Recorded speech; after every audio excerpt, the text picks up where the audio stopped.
സാധകർക്കും ഒരിക്കൽ കൂടി me to me meditation ചാനലിൻ്റെ മറ്റൊരു അധ്യായത്തിലേക്ക് സ്വാഗതം.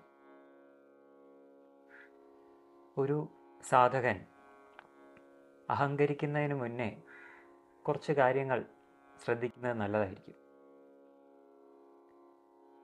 ഗുരു നമ്മളെ ഉപദേശിക്കുമ്പോൾ അല്ലെങ്കിൽ ഗുരു ഉപദേശങ്ങൾ നമ്മൾ കേൾക്കുമ്പോൾ ഗുരു പറയുന്നതിനെ ചെറുതായി തോന്നുകയും ഞാൻ ചിന്തിക്കുന്നതെല്ലാം വലുതാണ് എന്ന ഭാവത്തിൽ അതിനെ ശ്രദ്ധിക്കുകയും ചെയ്യുമ്പോൾ നമ്മൾ ഒരു കാര്യം മനസ്സിലാക്കേണ്ടത്, നമ്മൾ വലുതായി ചിന്തിച്ചതൊന്നും എന്നെ വലുതാക്കിയിട്ടില്ല എന്ന് നമ്മൾ തിരിച്ചറിയണം. അത് തിരിച്ചറിയാത്തതിൻ്റെ കാരണം നമ്മളിലെ അഹം തന്നെയാണ്.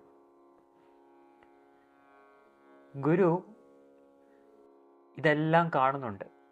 നമ്മളിലെ അഹങ്കാരവും നമ്മൾ അനുസരിക്കാത്തതും ഇതെല്ലാം ഗുരു കാണുന്നുണ്ട്.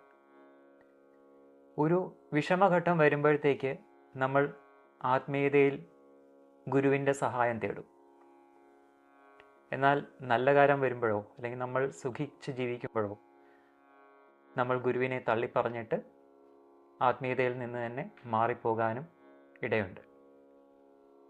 ഇതെല്ലാം സംഭവിക്കുമ്പോഴും ഗുരു സാധകനെ വാത്സല്യത്തോടെ തന്നെ ചേർത്ത് പിടിക്കും. അറിവുള്ളവനും അല്ലെങ്കിൽ അറിവില്ലാത്തവനും അറിവിനെ ഗ്രഹിക്കണം എന്നുള്ള ആഗ്രഹമില്ലാത്തവനെയും രണ്ടുപേരെയും ഗുരു ഒരുപോലെ ചേർത്ത് പിടിക്കും. അമ്മയോളം ക്ഷമ ഗുരു എപ്പോഴും ഒരു സാധകനിൽ കാണിച്ചുകൊണ്ടേയിരിക്കും. ഗുരുവാക്യത്തിന് അല്പമെങ്കിലും മൂല്യം കൊടുക്കുന്നില്ല എന്നുണ്ടെങ്കിൽ ഒരു സാധകൻ അവനെ തന്നെയാണ് നഷ്ടപ്പെടുത്തുന്നത്. ഗുരുവിനെ കൂടെ കൂട്ടിയാൽ അഹമില്ലാത്തിടത്തേക്ക് ഗുരു നമ്മളെ അടുപ്പിക്കും. ഔദൂജിയുടെ അഹങ്കരിക്കൂ എന്നുള്ള രചനയിൽ നിന്നുമുള്ള ഈ ഒരു ചിന്തയെ മനനം ചെയ്തുകൊണ്ട് നമുക്ക് ഇന്നത്തെ സത്സംഗത്തിലേക്ക് കടക്കാം. ഇന്ന് നമ്മൾ ആലപ്പുഴ ജില്ലയിലെ മങ്കൊമ്പ് എന്ന് പറയുന്ന സ്ഥലത്താണ്. ഈ ഒരു പുണ്യസ്ഥലത്ത് ആനന്ദ്ധാം എന്ന് പറയുന്ന ആശ്രമത്തിലാണ് ഇന്ന് നമ്മളിപ്പോൾ എത്തിച്ചേർന്നിരിക്കുന്നത്. ആനന്ദ്ധാം ആശ്രമത്തിലെ എല്ലാമായ അഘോരി മഹാരാജാണ് ഇന്ന് നമ്മളോടൊപ്പം സത്സംഗത്തിനായിട്ടുള്ളത്. നമുക്ക് അദ്ദേഹത്തെ സ്നേഹപൂർവ്വം സ്വാഗതം ചെയ്യാം. നമസ്തേ സ്വാമി. ഹരി ഓം, ഹരി ഓം. Welcome to Ananddham. സ്വാമിജി, അങ്ങയുടെ ബാല്യത്തെക്കുറിച്ചും ഈ ഒരു ആധ്യാത്മിക മേഖലയിലേക്ക് കടന്നു വരാനുണ്ടായ ഒരു സാഹചര്യത്തെക്കുറിച്ചും കൂടുതൽ അറിഞ്ഞാൽ കൊള്ളാവുന്നുണ്ട്. സത്യത്തിൽ ഇതൊക്കെ ഒരു നിയോഗം മാത്രമാണ്.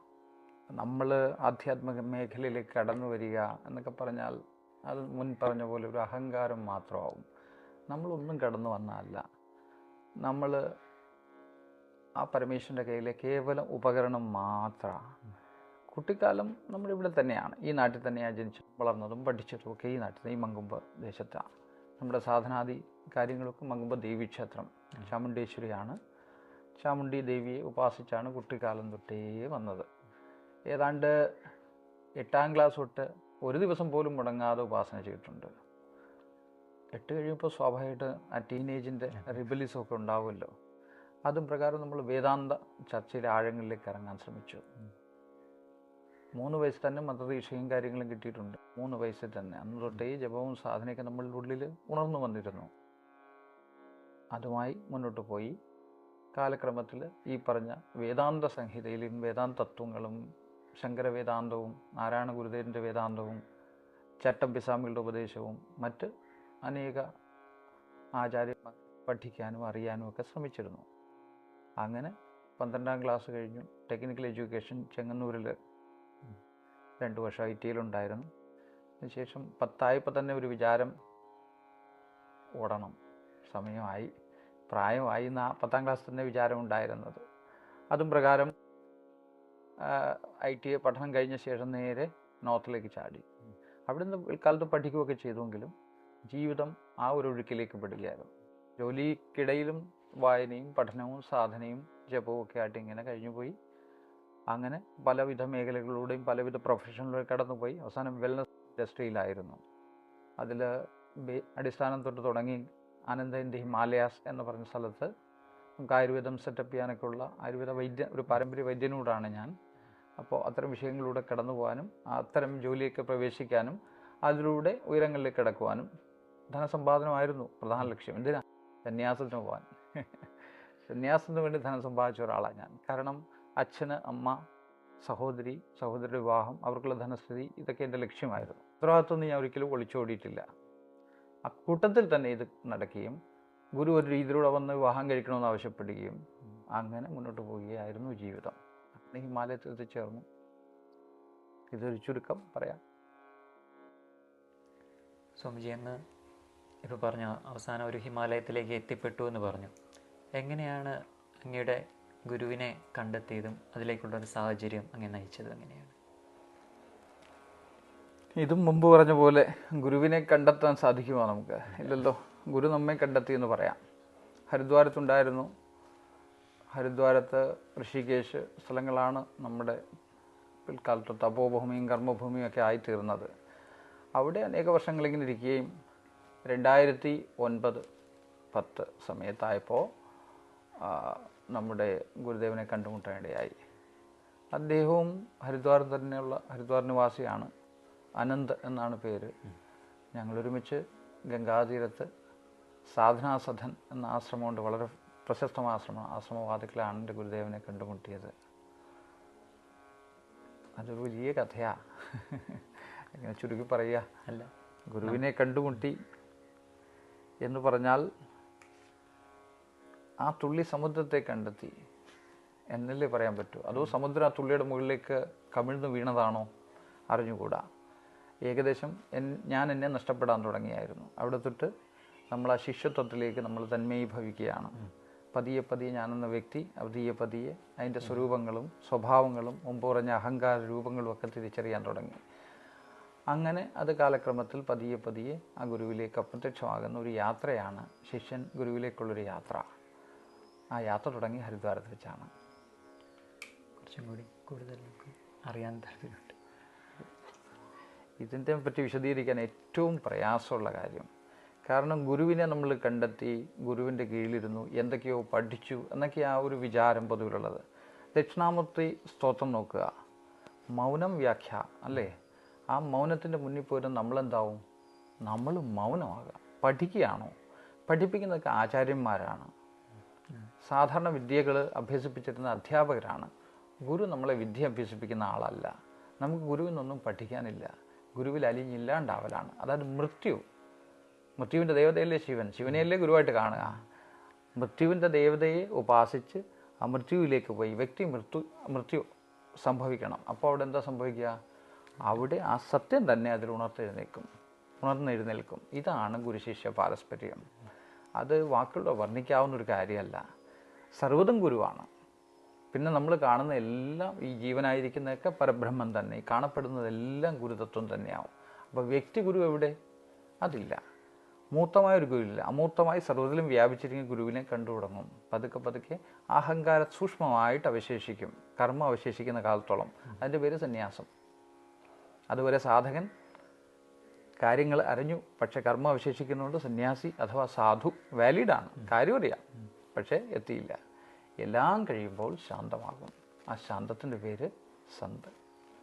ജോ ശാന്ത് ഹേ വഹി സന്ത് ഹേ. ആ ശാന്താവസ്ഥയാണ് സന്തിൻ്റെ അവസ്ഥ. അത് പരമാവസ്ഥയാണ്, പരബ്രഹ്മസ്വരൂപനായിട്ട് ഇരിക്കുന്ന അവസ്ഥ. നമുക്കിപ്പോൾ പണിയുണ്ട്, നമ്മൾ പണിയെടുക്കുകയാണ്, അത്രേ ഉള്ളൂ. നമ്മുടെ സാധന കഴിഞ്ഞു, എന്നാൽ മറ്റുള്ളവർക്ക് വേണ്ടി സാധനയ്ക്ക് സഹായിക്കുക. നമ്മൾ ഗുരുവല്ല, നമ്മൾ കൂട്ടുകാരൻ മാത്രമാണ്, സുഹൃത്ത് മാത്രമാണ്, ആ പരമേശ്വരൻ്റെ ഒരു ഉപകരണം മാത്രം. സ്വാമിജി, അങ്ങ് തുടക്കത്തിൽ സൂചിപ്പിച്ചു അങ്ങ് വേദാന്ത പഠനമെല്ലാം പഠിച്ചു, വേദാന്തമെല്ലാം ആഴത്തിലിറങ്ങി പഠിക്കാൻ ശ്രമിച്ചിട്ടുണ്ടെന്ന്. അതിനുശേഷമാണ് ഗുരുവിനെ കണ്ടെത്തവും അവിടെ നിന്നും ഒരു പഠനം അവിടെയും സംഭവിക്കുന്നുണ്ട്. അപ്പോൾ ഇത് തമ്മിലുള്ള വ്യത്യാസം എങ്ങനെയാണ് അങ്ങ് ഫീൽ? വേദാന്തം നാം പഠിക്കുന്നു പുസ്തകത്തിൽ നിന്ന്. എന്താ വേദാന്തത്തിൻ്റെ കാതൽ? വളരെ സരളമാണ്. നാമരൂപങ്ങളായി കാണപ്പെടുന്നതൊക്കെ മായയാണ്, അല്ലേ? കാണുന്ന ആരോ, ദ്രഷ്ടാവ് സത്യം, ദൃശ്യമായിരിക്കുന്നതൊക്കെ മായ. നാമവും രൂപങ്ങളും നിഷേധിക്കുക, അതിലൂടെയുള്ള പരമാർത്ഥ സത്യത്തെ കണ്ടെത്തുക. നമ്മളെങ്ങനെ അനുഭവിക്കും? നിരന്തരം വേദാന്ത ചിന്ത, അതായത് ഇങ്ങനെ ചിന്തിച്ചുകൊണ്ടിരുന്നാവുമോ? പലർക്കും ബോധം പോകും, ബോധം മറഞ്ഞു പോവുക ചെയ്യുക. ബോധം ഉദിക്കുകയല്ല ചെയ്യുക, അതിന് പകരം ബോധം മറഞ്ഞു പോവുക. ഗുരുവിൻ്റെ അടുത്ത് എന്നാൽ ഇത് അനുഭവിക്കാൻ പറ്റും. ഇതെങ്ങനെയാണ് അനുഭവിക്കുക? സർവ്വതിലും അതേ പരമാർത്ഥ തത്വത്തെ, അതായത് പരമാത്മാവിനെ നമ്മൾ കണ്ടു തുടങ്ങും. ഈ വേദാന്തം ശരിക്ക് നമുക്ക് ഉണർന്നു വരും. അതുവരെ അത് വെറും ഒരു തിയറി മാത്രമല്ല, പലപ്പോഴും അത് അഹങ്കാരത്തെ വർദ്ധിപ്പിക്കുക ചെയ്യാറുള്ളത്. അതിനു പകരം വേദാന്തം ഈ പറഞ്ഞ നാമരൂപങ്ങളായി പ്രകടമായിരിക്കുന്നതൊക്കെ അതേ സത്യം തന്നെയാണെന്ന് ബോധ്യപ്പെടും. അതായത് ദൃഷ്ടാവും ദൃശ്യവും ഒന്ന് എന്നുള്ള വേദാന്ത തത്വത്തെ നമ്മൾ അനുഭവിക്കും, നമ്മൾ അറിയും. അത് ഗുരു അനുഭവിപ്പിക്കുക എന്നുള്ള വാക്കുകളൊന്നും ശരിയാവില്ല. ഗുരുവിൻ്റെ അവസ്ഥ അതാ. അവസ്ഥയോട് ചേർന്നിരുന്ന് അതേ മേഖലയിൽ നമ്മൾ റെസനേറ്റ് ചെയ്ത് തുടങ്ങും.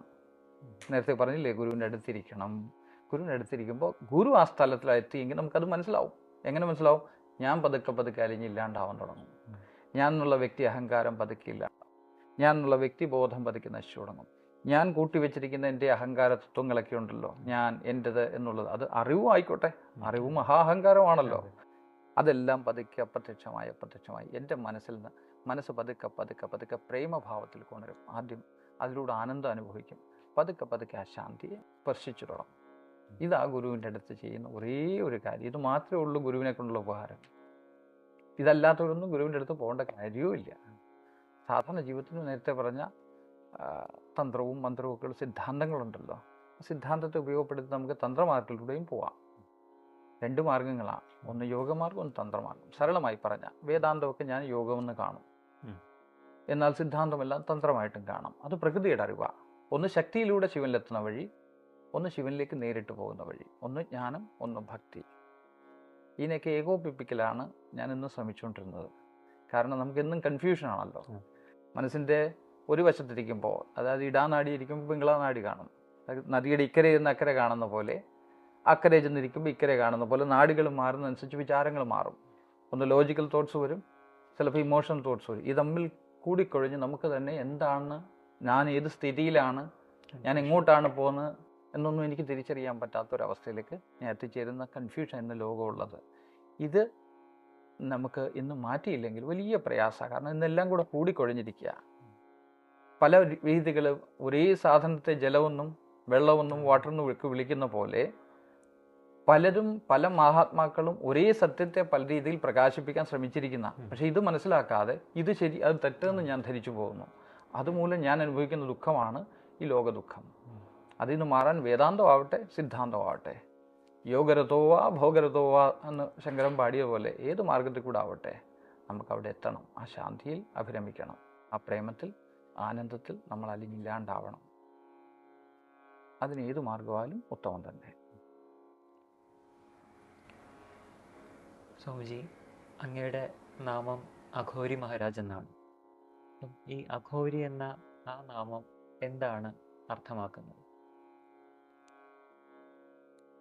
ഈ കാണുന്നതൊക്കെ ഇല്ലാത്തതാണോ? ഉള്ളതാ, അനുഭവത്തിലുണ്ടല്ലോ. സത്യത്തിൽ അന്വേഷിച്ച ഇല്ലാത്തത്. സത്യം ആരാണ്? ഈ കാണുന്ന ഞാൻ തന്നെ. ഈ കാണുന്നതൊക്കെയോ അതും ഞാൻ തന്നെ, അല്ലേ? അപ്പോൾ ഇതിൽ നന്മ തിന്മ ഉണ്ടോ? ഗുണദോഷങ്ങളുണ്ടോ? ആസ് ഇറ്റ് ഈസ്, അതായത് ഇതെങ്ങനെയാണോ അങ്ങനെ തന്നെ ഇതിനെ കാണുന്നവൻ്റെ പേരാണ് അഘോരി. അവൻ ഭക്ഷിക്കുന്നതൊക്കെ ആരെയാ? അവനെ തന്നെ. അവൻ ശ്വസിക്കുന്ന ആരെയാ? അവനെ തന്നെ. അവൻ കാണുന്നതും കേൾക്കുന്നതും അവൻ ഗന്ധിക്കുന്നതും അവൻ സ്വാദ് അനുഭവിക്കുന്നതും എല്ലാം എന്താ? അവനെ തന്നെയാണ്. അവനും പ്രകൃതിയും അഭേദരാ. ശിവനും ശക്തിയും രണ്ടല്ലല്ലോ. പക്ഷേ അവൻ കാണുന്നത് എന്താ? അവനെ തന്നെ സർവ്വതിലും കാണുന്നു. അവൻ്റെ മായാസ്വരൂപമായ കാളിയെ സർവ്വതിലും കാണുന്നു. അവനോ സാക്ഷാൽ പരമേശ്വരനായിരിക്കുന്നു. ഇത് തന്നെ അഘോരിയുടെ സാധന, ഇത് തന്നെ അഘോരിയുടെ സാധ്യവും. അങ്ങയുടെ ഗുരുവും ഈ ഒരു മാർഗത്തിലായിരുന്നു? അല്ല, ഇവിടെയാണ് ഗുരു എന്ന് നമ്മൾ പറയുമ്പോൾ നമ്മൾ ഉപനിഷത്തിൽ വായിക്കാറില്ലേ, ഗുരു വേറൊരു ഗുരുവിൻ്റെ ആളെ അയച്ചു എന്നൊക്കെ പറയാറില്ലേ? എങ്കിലും അവസാനം ആ പരമാചാര്യനായ ഗുരുവിൻ്റെ അടുത്ത് തന്നെ വന്ന് നിൽക്കാറ്.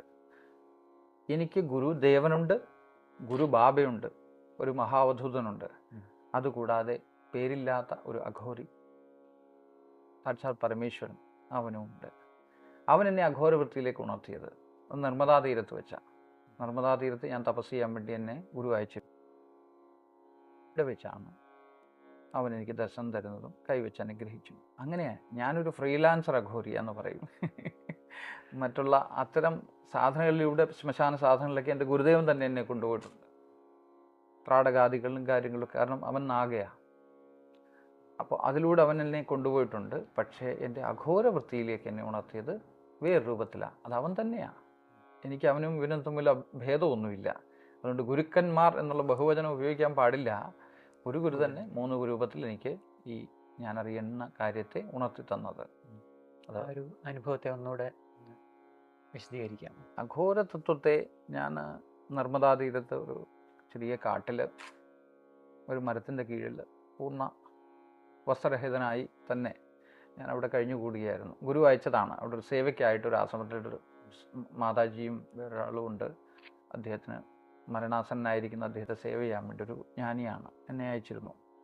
അപ്പോൾ അവിടെ കഴിഞ്ഞു വരവേ ഒരു ദിവസം ഇങ്ങനെ അറിയിച്ചു, ഇങ്ങനെ ഒരാൾ എത്തിയിട്ടുണ്ട്, എന്നെ കാണണമെന്ന് പറയുന്നു. അദ്ദേഹത്തിന് എന്തോ അസുഖമാണ്. ഞാൻ വൈദ്യനാണെന്നുള്ള കാര്യം അവിടെ എല്ലാവർക്കും അറിയാം. അപ്പം എന്നെ അവിടെ നിന്ന് വന്ന് വിളിച്ചുകൊണ്ട് പോയി. ഞാൻ സാധാരണ പോലെ, പക്ഷേ എന്തോ ഒരു പ്രത്യേകത എനിക്ക് അനുഭവപ്പെട്ടിരുന്നു. മുറി തുറന്നകത്ത് കയറുകയും അപാരമായ ശാന്തിയുടെ അനുഭവം. ശാന്തി പറയത്തില്ലേ, ബോധം എന്ന് പറയുമല്ലോ, തൊട്ടു നോക്കാൻ പറ്റുന്ന ശാന്തിയുടെ അനുഭവം മുറിക്കുള്ളിൽ തിങ്ങി നിറഞ്ഞിരിക്കുക. അവനെ ദർശിച്ചപ്പോഴേ എൻ്റെ ഉള്ളിലുള്ള സകല നാഡികളും വേറെ രീതിയിൽ ഉണർന്നു. അത് പറഞ്ഞറിയിക്കാൻ പറ്റാത്ത ഒരു രോമാഞ്ച കഞ്ചുകം, ആനന്ദാശ്ര പരിപ്ലൂതനായെന്നൊക്കെ പറഞ്ഞ പോലെ അവൻ്റെ ദർശനം തന്നെയായിരുന്നു. പക്ഷേങ്കിലും വൈദ്യനുള്ള ധർമ്മം നിർവഹിക്കണമല്ലോ. പതിയെ അടുത്തുനിന്ന് തൊട്ട് നമസ്കരിച്ചു, നാഡി പിടിച്ചു. ഞാൻ നെട്ടിപ്പോയി. നാഡിയേ ഇല്ല. ഇതാരാ ഇരിക്കുന്നത്? ശിവൻ ഇരിക്കണം. അതാ എനിക്ക് ദർശനം ഉണ്ടായത്. ഞാൻ കാൽക്ക് വീണ് പൊട്ടിപ്പിടിച്ച് പൊട്ടിക്കറിഞ്ഞ് എന്തിനാ ഈ പരീക്ഷിക്കുന്നത്? ഒന്നും പറഞ്ഞില്ല. ഒന്ന് മനോഹരമായിട്ട് പുഞ്ചിരിച്ചു. 2 കൈയും തലയിലേക്ക് വെച്ചു. ഞാൻ ആ മുറി പിന്നെ എനിക്കൊന്നും ഓർമ്മയുണ്ടായില്ല. ഞാൻ സമാധിയിലേക്ക് കണ്ടുപോയി. ആഴ്ന്ന് അവിടെ ഇരിക്കുക. അവൻ പിന്നെ ഞാൻ കണ്ടിട്ടുമില്ല, ഒന്നും കണ്ടില്ല. അതേ തുടർന്ന് അഘോര വൃത്തിയായ എന്നിൽ ഉണർന്നു വന്നത്. അഘോര മന്ത്രം ഉണർന്നു, അഘോര ചര്യകൾ ഉണർന്നു, അഘോര ധ്യാനങ്ങൾ ഉണർന്നു. ചാമുണ്ടിയായിരുന്നു നമ്മളുടെ ശക്തി മാർഗത്തിലൂടെ നമ്മുടെ ഗുരുവിൻ്റെ സാധനയിലേക്കൂടെ പോയിരുന്നത്, ഗുരുദേവൻ്റെ. ഇത് നേരെ ശിവസാധനയിലേക്ക് നേരെ കടന്നു. അതിലേക്ക് ശരീരം വിട്ടുപോകാനുള്ള ഒരു പരുവെത്തി. അതിലേക്ക് എത്തിയപ്പോൾ ഗുരുദേവൻ വീണ്ടും പിടിച്ച് ശരീരത്തിലേക്ക് ഇരുത്തി. ശരീരമൊക്കെ ക്ഷയിച്ച് എല്ലാ ഒരു പരുവായിരുന്നു. പക്ഷെ അവൻ പിടിച്ചു പിന്നെ ഇരുത്തി. ചിരിയും കളിയും തന്നെ.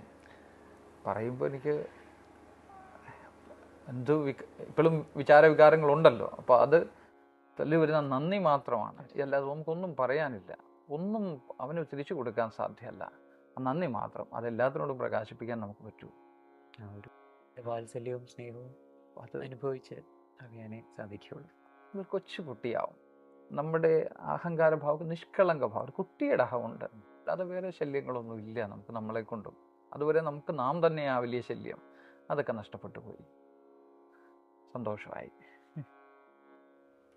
സ്വാമിജി, അന്ന് പാരമ്പര്യമായിട്ടൊരു വൈദ്യം ഫോളോ ചെയ്ത് വരുന്ന ഒരു വ്യക്തിയാണല്ലോ. അപ്പോൾ ആ ഒരു വൈദ്യനിൽ നിന്നും വൈദ്യനാഥനിലേക്കുള്ള ഒരു ദൂരം എങ്ങനെയാണ് കാണുന്നത്? നല്ല ചോദ്യം.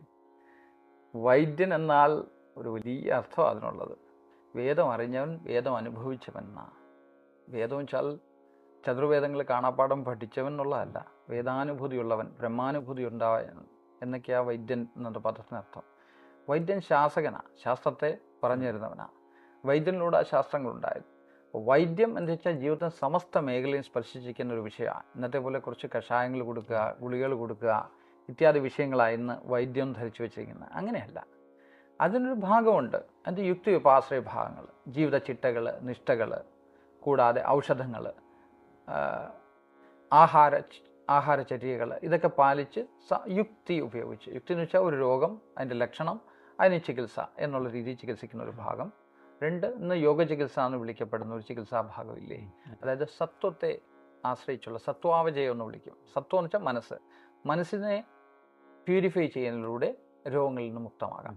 രജസും തമസും രോഗകാരണമാണെന്ന് പറയും. രജസും തമസും ഇരുട്ടും ആക്ടിവിറ്റിയും അല്ലേ, അതിൽ നിന്നും മനുഷ്യൻ്റെ മനസ്സിനെ ഉണർത്തിയെടുത്ത് സത്വമാർഗത്തേക്ക് വരുമ്പോൾ പ്രകൃതി അതിലൂടെ പ്രവർത്തിച്ച് രോഗങ്ങളെ ഇല്ലാതാക്കുന്ന ഒരവസ്ഥയുണ്ട്. സത്വാവജയ ചികിത്സ എന്ന് പറയും. ഇതെല്ലാം ഫലിക്കണമെങ്കിൽ കർമ്മം ശരിയായി വരണം.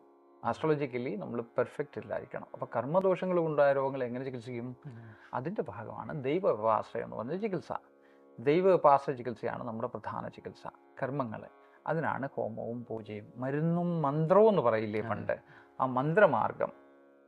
മനനാൽ ത്രായതൈതി മന്ത്ര, ചുമ്മാ ഇത് ചൊല്ലിക്കൊണ്ടിരുന്നതല്ല, ആ റെസനേഷൻ എത്തണം. ആ ട്യൂണിങ് ഫോർക്കിൻ്റെ ആ ട്യൂണിങ്ങിൽ എത്തിയാൽ മാത്രമേ മന്ത്രങ്ങൾ, ഈ പറഞ്ഞ കർമ്മങ്ങളും കർമ്മദോഷങ്ങളും സ്മൃതികളായില്ലേ ചിത്തത്തോളം കിടക്കുന്നത്, ആ സ്മൃതികളെ അവിടെ നിന്ന് ഉണർത്തി അതിനെ നിർഹരിക്കണം, അതിനെ ശോധന ചെയ്യണം. അതിനുള്ള കർമ്മങ്ങളും തന്ത്രമാർഗത്തിലുണ്ട്. അതാണ് ആയുർവേദത്തിൻ്റെ പൂർണ്ണത. അത്തരം പാരമ്പര്യം ഉണ്ടായിരുന്ന സ്ഥലമാണ് ഈ ഇരിക്കുന്ന ആനന്ദാം, ഈ ഇരിക്കുന്ന വൈദ്യശാലയിലാണ് താങ്കൾ ഇരിക്കുന്നത്. കുറച്ച് പരിവർത്തനങ്ങളൊക്കെ ഞാൻ വരുത്തുന്നുള്ളൂ. പഴയ വൈദ്യൻ്റെ പടമൊക്കെ ഉണ്ട് ഇവിടെ, പ്രാചീന കാലം തൊട്ടുള്ളത്. നമുക്കറിയാവുന്ന ഒരു 10-450 വർഷം മുമ്പുള്ള കാര്യങ്ങളൊക്കെ നമുക്കറിയുള്ളൂ. അതിന് മുമ്പ് ഇവിടെ വൈദ്യം നിലനിന്നിരുന്നു, കളരി നിലനിന്നിരുന്നു, മറ്റുള്ള താന്ത്രികമായ ചടങ്ങുകൾ, ആചാരങ്ങൾ, അനുഷ്ഠാനങ്ങളൊക്കെ ഇവിടെ ഉണ്ടായിരുന്ന സ്ഥലം, ചാമുണ്ഡി ഉപാസനയൊക്കെ ഉണ്ടായിരുന്ന സ്ഥലം തന്നെയാണ്. നമ്മളിവിടെ തിരിച്ചെത്തിയതും തിരിച്ചു കൊണ്ടിരുത്തിയതും ഒക്കെ ആ കർമ്മത്തിൻ്റെ ഭാഗം, അതിൻ്റെ ഒരു കണ്ടിന്യൂവേഷൻ ആണെന്നാണ് നമുക്ക് മനസ്സിലായത്. അതിനെ അത് ഗുരു ആവശ്യപ്പെട്ടുകൊണ്ട് കണ്ടിന്യൂ ചെയ്ത് പോകുന്നു എന്ന് മാത്രമേ ഉള്ളൂ. അപ്പം നമ്മുടെ വൈദ്യം ഇതെല്ലാം ഉൾക്കൊള്ളുന്നതാണ്. അല്ല, രോഗങ്ങളൊന്നും മാറ്റാൻ നമ്മൾ ആരുമല്ല. അതിന് ഡോക്ടേഴ്സ് ഇല്ലേ? ആരോഗ്യം ഉണ്ടാക്കിയെടുക്കുക, അതാ വൈദ്യൻ ധർമ്മം. ആരോഗ്യത്തിന് ആവശ്യമായ ചിട്ടകൾ, അനുഷ്ഠാനങ്ങൾ, കർമ്മത്തിൻ്റെ ദോഷങ്ങൾ, മനസ്സിൻ്റെ ഗുണത്തിലുണ്ടാക്കാവുന്ന വ്യതിയാനങ്ങൾ വരുത്തി അതിൽ നിന്ന് ശുദ്ധമാക്കൽ, ഇതൊക്കെയാണ് നമ്മുടെ ജോലികൾ. അതിനകത്ത് യുക്തി കൂടെ ഒരു ഭാഗം മാത്രമേ ഉള്ളൂ. യുക്തിയേക്കാളേറെ ആ തത്വത്തിലാണ്, ആ ഈശ്വരനിലാണ് നമ്മുടെ ഉറപ്പ്. വൈദ്യൻ ഉപദേശകന, ശാസകന. വൈദ്യൻ യുക്തി ഉപയോഗിക്കും, നേരത്തെ പറഞ്ഞ പോലെ തന്ത്രമാർഗം, മന്ത്രമാർഗം ഒക്കെ ഉപയോഗിക്കും. ധ്യാന യോഗാദികൾ ഒക്കെ വൈദ്യം പഠിപ്പിക്കും. ആരോഗ്യരക്ഷയ്ക്കായി ആയുധാഭ്യാസങ്ങൾ, അതായത് അഭ്യാസകലകൾ, അനുഷ്ഠാന കലകൾ ഇത്യാദി കാര്യങ്ങളൊക്കെ വൈദ്യം അഭ്യസിപ്പിച്ചേക്കാം. എന്താണോ ഒരാൾക്ക് വേണ്ടത് അതെല്ലാം യുക്തമാകാം. പക്ഷെ വൈദ്യനാഥനോ കേവലം സ്പർശം കൊണ്ട്, കേവലം ദൃഷ്ടി കൊണ്ട് അവന് സമസ്ത രോഗങ്ങളെ നശിപ്പിക്കാൻ കഴിവുണ്ട്. വൈദ്യനും വൈദ്യനാഥനും എവിടെ കിടക്കുന്നു? വളരെ വളരെ വളരെ ദൂരെയാണ്. അവനങ്ങ് ആകാശത്തിന് മുകളിലായി ചന്ദ്രമണ്ഡലവും സൂര്യമണ്ഡലവും നക്ഷത്രമണ്ഡലവും ശക്തിമണ്ഡലവും ഒക്കെ കടന്ന് അതിനപ്പുറം ഇരിക്കുന്ന കേവല ശാന്തരൂപൻ. നാമോ കേവലം ശരീരധാരിയായ സാധാരണ ജീവൻ. അറിയാനും അറിയിക്കാനും നമ്മൾ ശ്രമിക്കുന്നത് മാത്രമേ ഉള്ളൂ. അവനും വൈദ്യനും വൈദ്യനാഥനുമായിട്ട് കമ്പാരിസനേ ഇല്ല. ഒരു കാര്യം സത്യം, അവൻ തന്നെയാണ് ഇതായിരിക്കുന്നത്. പക്ഷേ ഇത് മായാരൂപം, അത് സത്യരൂപം. വളരെ വ്യത്യസ്തമാണ്. ഒന്നില്ലാത്തതാ, ഞാനില്ലാത്തതാ, അവനുള്ളതാ. വലിയ വ്യത്യാസമല്ലേ? അയ്യോ,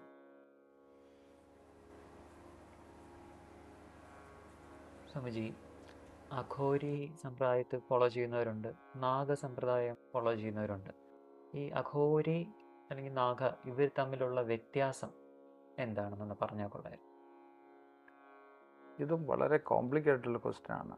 ഇന്നത്തെ ഫിസിക്കൽ അപ്പിയറൻസിലുള്ള നാഗ എന്ന് വെച്ചാൽ നഗ്നരായിട്ട് ഒരു അഖാഡയുടെ കീഴിൽ സന്യാസിമാരെ പ്രൊട്ടക്റ്റ് ചെയ്തുകൊണ്ട് കഴിയുന്ന ആൾക്കാരാണ്.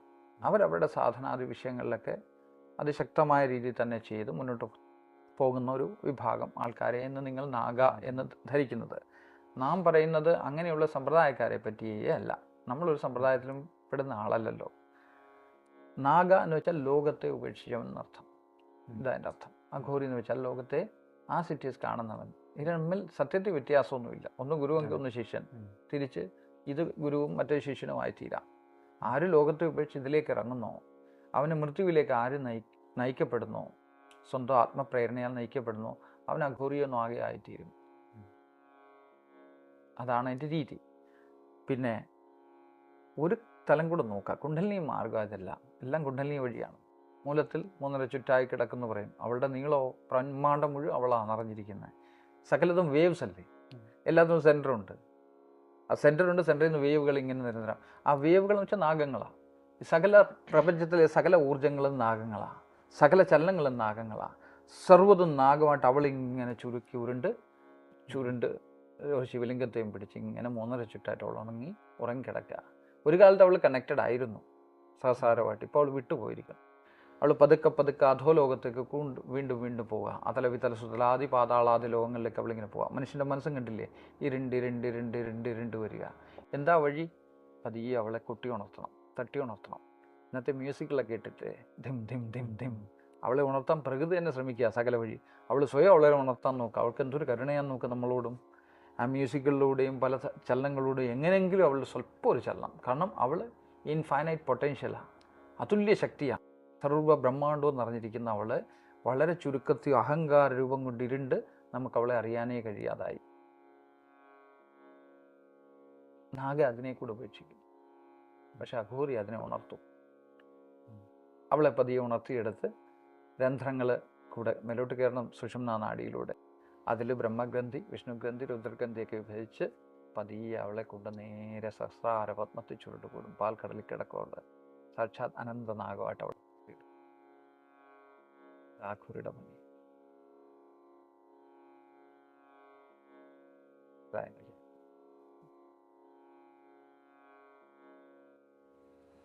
സ്വാമിജി, എല്ലാത്തിനും ഒരു തടസ്സം എന്ന് പറയണമെങ്കിൽ തടസ്സം എന്ന് പറയാം, മനസ്സാണെന്ന് പറയാറുണ്ട് എല്ലാവരും.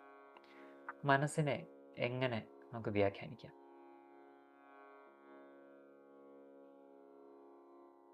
ഉറക്കത്തിൽ ഗാഠനിദ്രയിൽ മനസ്സില്ല, അറിയുന്നില്ല. അവിടെ നിന്ന് ഉണർന്നു. മനസ്സുണർന്ന ലോകം വിടർന്നു. മനസ്സ് ചുരുങ്ങിയ ലോകമില്ല. സർവ്വലോകവും മനസ്സിൽ ആധാരമായിരിക്കും അല്ലേ? പക്ഷെ മനസ്സെന്നൊരു ഇന്ദ്രിയമുണ്ടോ? നമുക്ക് അഞ്ച് ഇന്ദ്രിയങ്ങളുണ്ട്. ചെവി, ത്വക്ക്, കണ്ണ്, നാക്ക്, മൂക്ക് അല്ലേ? ഈ 5 ഇന്ദ്രിയങ്ങളിൽ കൂടിയാ ഈ പ്രപഞ്ചത്തെ അറിയുന്നത്. അതുകൊണ്ടാണല്ലോ അതിന് പ്രപഞ്ചം എന്ന് വിളിക്കുന്നത്. പഞ്ചേന്ദ്രിയങ്ങളിൽ കൂടെ അറിയപ്പെടുന്നതും പഞ്ചഭൂതങ്ങളാൽ നിർമ്മിതമായതുകൊണ്ട് പ്രപഞ്ചം എന്നു പേര്. ഈ 5 വഴിയിലല്ലാതെ നമുക്കൊന്നിനെ അറിയാൻ സാധിക്കുന്നില്ല. പക്ഷേ ഇതിനൊക്കെ ആധാരമായിരിക്കും നാഥയുണ്ടല്ലോ, നാഥ എന്ന് വിളിക്കണം, സ്ത്രീയാത്. അവളാ മനസ്സെങ്ങോട്ട് പോകുന്നു അങ്ങോട്ടല്ലേ കണ്ണ് പോവുക, അല്ലെ കണ്ണ് പോകുന്നിടത്ത് മനസ്സ് പോകും. രണ്ടിലൂടെ പ്രവർത്തിക്കുന്ന മനസ്സ് തന്നെയാണ് ഇല്ലേ? ചെവിയും മൂക്കും നാക്കും ത്വക്കും എല്ലാം പ്രവർത്തിക്കുന്ന മനസ്സിന് വേണ്ടിയാണ്. ഈ ഇന്ദ്രിയങ്ങളുടെ എല്ലാം സാരമായിരിക്കുന്ന മനസ്സ് അകത്തിരുന്ന് വിചാരങ്ങളെ ഉണ്ടാക്കുക. പുറത്ത് ഇന്ദ്രിയങ്ങളിൽ കൂടെ സംവദിക്കുന്നു, അകത്ത് വിചാരങ്ങൾ ഉണ്ടാകുന്നു. അകത്ത് വിചാരങ്ങൾ ഉണ്ടാക്കുന്നു, പുറത്ത് സംവദിക്കുന്നു. ഈ മനസ്സ് ആ സകല ബന്ധനത്തിനും സകല മുക്തിക്കും കാരണം എന്നുള്ളത് യോഗശാസ്ത്രങ്ങൾ നിരന്തരം പറഞ്ഞുകൊണ്ടിരിക്കുന്ന കാര്യമാണല്ലോ.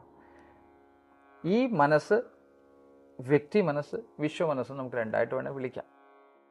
വ്യക്തി മനസ്സെന്ന് വെച്ചാൽ ഞാനെന്ന വ്യക്തി അഹങ്കാരം, വിശ്വമനസ്സെന്ന വിശ്വ അഹങ്കാരം, പരാശക്തി, ആദിപരാശക്തി. ഈ വ്യക്തി മനസ്സിനെ വിശ്വമനസ്സിൽ വിലീനം പ്രാപിപ്പിക്കുക എന്നുള്ളതാണ് കുണ്ടലിനി ഉത്ഥാനം എന്നുള്ളത് കൊണ്ട് ഉദ്ദേശിക്കുന്നത്. ഇതിനെപ്പറ്റി എത്ര പറഞ്ഞാലും തീരില്ല. ഇതിനെപ്പറ്റി എന്തൊക്കെ പറഞ്ഞാലും ഇതൊന്നും മനസ്സിലാകാൻ പോണില്ല. കാരണം അല്പം ബുദ്ധി ഉപയോഗിച്ചാൽ ഇതിനകത്തേക്ക് വെളിച്ചം തരുമ്പോൾ മനസ്സൊന്നൊരു വസ്തു എവിടെ ഇല്ലാത്തതായിട്ട് കാണപ്പെടും. ഇത് മനസ്സിലാക്കാൻ പറ്റില്ല, മനസ്സില്ലാണ്ടാക്കാൻ പറ്റും. മനസ്സ് ലയിപ്പിക്കാം, ധ്യാനത്തിലൂടെ ലയിപ്പിക്കുമല്ലോ. മനസ്സ് നാശം ഉണ്ടാക്കി തീർക്കാം, മനസ്സേ ഇല്ലാത്ത അവസ്ഥ, ഉന്മനീ ഭാവത്തിലേക്ക് എത്തിച്ചേരാൻ പറ്റും. പൂർണ്ണ മൗനഭാവത്തിലേക്ക് അങ്ങനെയും സാധിക്കും. ഇതൊക്കെ മനസ്സിനെ പറ്റി പറയാനാവൂ. പിന്നെ എന്ത് പറഞ്ഞാലും തീരില്ല എന്ന് മനസ്സിലാക്കിക്കൊള്ളുക. സ്വാമിജി, നമ്മൾ അവസാനം എത്തിപ്പെടേണ്ട ഒരു മൗനമാണെന്നങ്ങ് ഇടയ്ക്കിടയ്ക്ക് അവൻ പറയുന്നുണ്ട്. നിശബ്ദത എന്നാൽ എന്താണ്?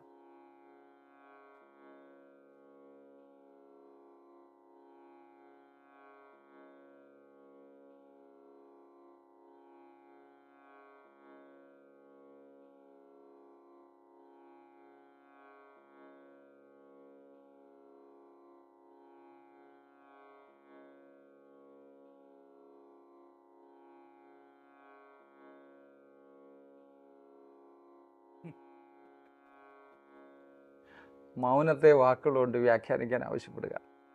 ഇപ്പം കണ്ടതാണ് മൗനം എന്ന് പറയാം. അകത്തും പുറത്തും മൗനമായിരിക്കുക. അതിലേക്ക് പോയാൽ പിന്നെ ഇൻ്റർവ്യൂ നടക്കില്ല, ഒന്നും നടക്കുന്നതല്ല. അതുകൊണ്ട് ദയവ് ചെയ്ത് അസാധ്യമാതിനെ വ്യാഖ്യാനിക്കാൻ ആവശ്യപ്പെടരുത്. മൗനം എന്നാൽ കേവലം മൗനം. ആ സിറ്റീസ് ശാന്തമായി, അകത്ത് വിചാരങ്ങളില്ല, പുറത്തും വിചാരങ്ങളില്ല. ഇതെങ്ങനെയാണോ അങ്ങനെ സ്വീകരിക്കുക. അതാണ് അഘോരം. ഇതെങ്ങനെയാ അതങ്ങനെ. അതിന് പേരിട്ട് വിളിക്കണ്ട, അതിനെ ഡിഫൈൻ ചെയ്യാൻ നോക്കണ്ട, അതിനെ മനസ്സിലാക്കാൻ അതിനെപ്പറ്റി ചിന്തിക്കണ്ട. അത് എങ്ങനെയാണോ അങ്ങനെ ആ വസ്തുവിനെ കാണുക. ആ വസ്തുവിൻ്റെ പുറമേയുള്ള രൂപത്തിന് അതീതമായിട്ട് അതിനകത്തുള്ള ചലനത്തെ, ഊർജത്തെ കണ്ടു തുടങ്ങും. അവിടെ മനസ്സെത്തിപ്പെടും. പതിയെ ഊർജ്ജ തരംഗങ്ങൾ അവസാനിക്കും. ആ തരംഗങ്ങളെല്ലാം അവസാനിക്കുന്ന സ്ഥലമുണ്ട്. ആ സ്ഥലത്തെത്തുമ്പോൾ കേവലം കണ്ണാടി പോലെ ശുദ്ധമായി തീരും. ആ അവസ്ഥയാണ് മൗനം. ആ അവസ്ഥയിൽ ഇതെല്ലാം ആ സിറ്റീസ് പ്രതിബിംബിക്കും. അവിടെ ചലനമില്ല. ഇങ്ങനെയൊക്കെ അതിനെപ്പറ്റി പറയാൻ പറ്റുമോ? അല്ലാതെ അതിനെപ്പറ്റി എന്ത് പറയാനാ? കണ്ണാടി പോലെ ആയിത്തീരുക, അത് മൗനമാണ്. ശുദ്ധമായ ഒരു പൊടി പോലും കാണില്ല. ആ പൊടി പോലും ഉണ്ടെങ്കിൽ ഒന്നും ചെയ്യേണ്ടതില്ല. എവറിത്തിങ് ഈസ് ഹാപ്പനിങ് എന്നാണ് നമ്മളോട് പറയുക. എല്ലാം സംഭവിച്ചുകൊണ്ടേയിരിക്കുക. ഒന്നിനെയും മാറ്റിമറിക്കാൻ നോക്കണ്ട. നിരീക്ഷിക്കുക എന്ന് പറഞ്ഞാൽ അവിടെ ഒരു കർമ്മമായി. അങ്ങനെയും പറയാൻ പറ്റില്ല. മൗനമായിരിക്കുക, അകത്തും പുറത്തും ചിന്തകളില്ലാതെ, അകവും പുറവും ഇല്ല. ഞാൻ ഈ ശരീരത്തിൽ ഇരിക്കാമെന്ന് ധാരണയല്ലേ? എൻ്റെ കൊച്ചു മനസ്സ് ഈ ശരീരത്തിൻ്റെ അകത്ത് എവിടെയെങ്കിലും ഇരിക്കുകയാണോ, അതോ മനസ്സിൽ ഈ ശരീരം ഇരിക്കുകയാണോ? ഈ പതിയെ ശരീരത്തൊന്ന് മാറ്റിയേ ഞാൻ ഇല്ലാണ്ടാവുന്നുണ്ടോ? അപ്പോഴും ഞാനുണ്ട്. ജാഗ്രതയിലും സ്വപ്നത്തിലും സുഷുപ്തിയിലും ഞാനുണ്ട്. തുര്യത്തിലോ അവിടെയും ഞാനുണ്ട്. ആ സാക്ഷിഭാവം തുര്യം തന്നെയാണ് മൗനം. കേവല കുംഭകത്തിലെത്തുമ്പോൾ മൗനം ഉള്ളതാ, ഉണ്ടാക്കാൻ സാധിക്കില്ലല്ലോ, അതുള്ളതാണ്. ബാക്കിയെല്ലാം അശാന്തിയിൽ നിന്ന് അല്ലെ മൗനത്തിൽ നിന്ന് ഉണ്ടായി വന്നതാണ്. അത് തന്നെയാണ് നിശബ്ദത. സ്ഥായിയായിട്ടുള്ള അവസ്ഥ എന്താണോ അതാണ്. അത് അവസ്ഥ എന്ന് വെച്ചാൽ മനസ്സവിടെ വേണം.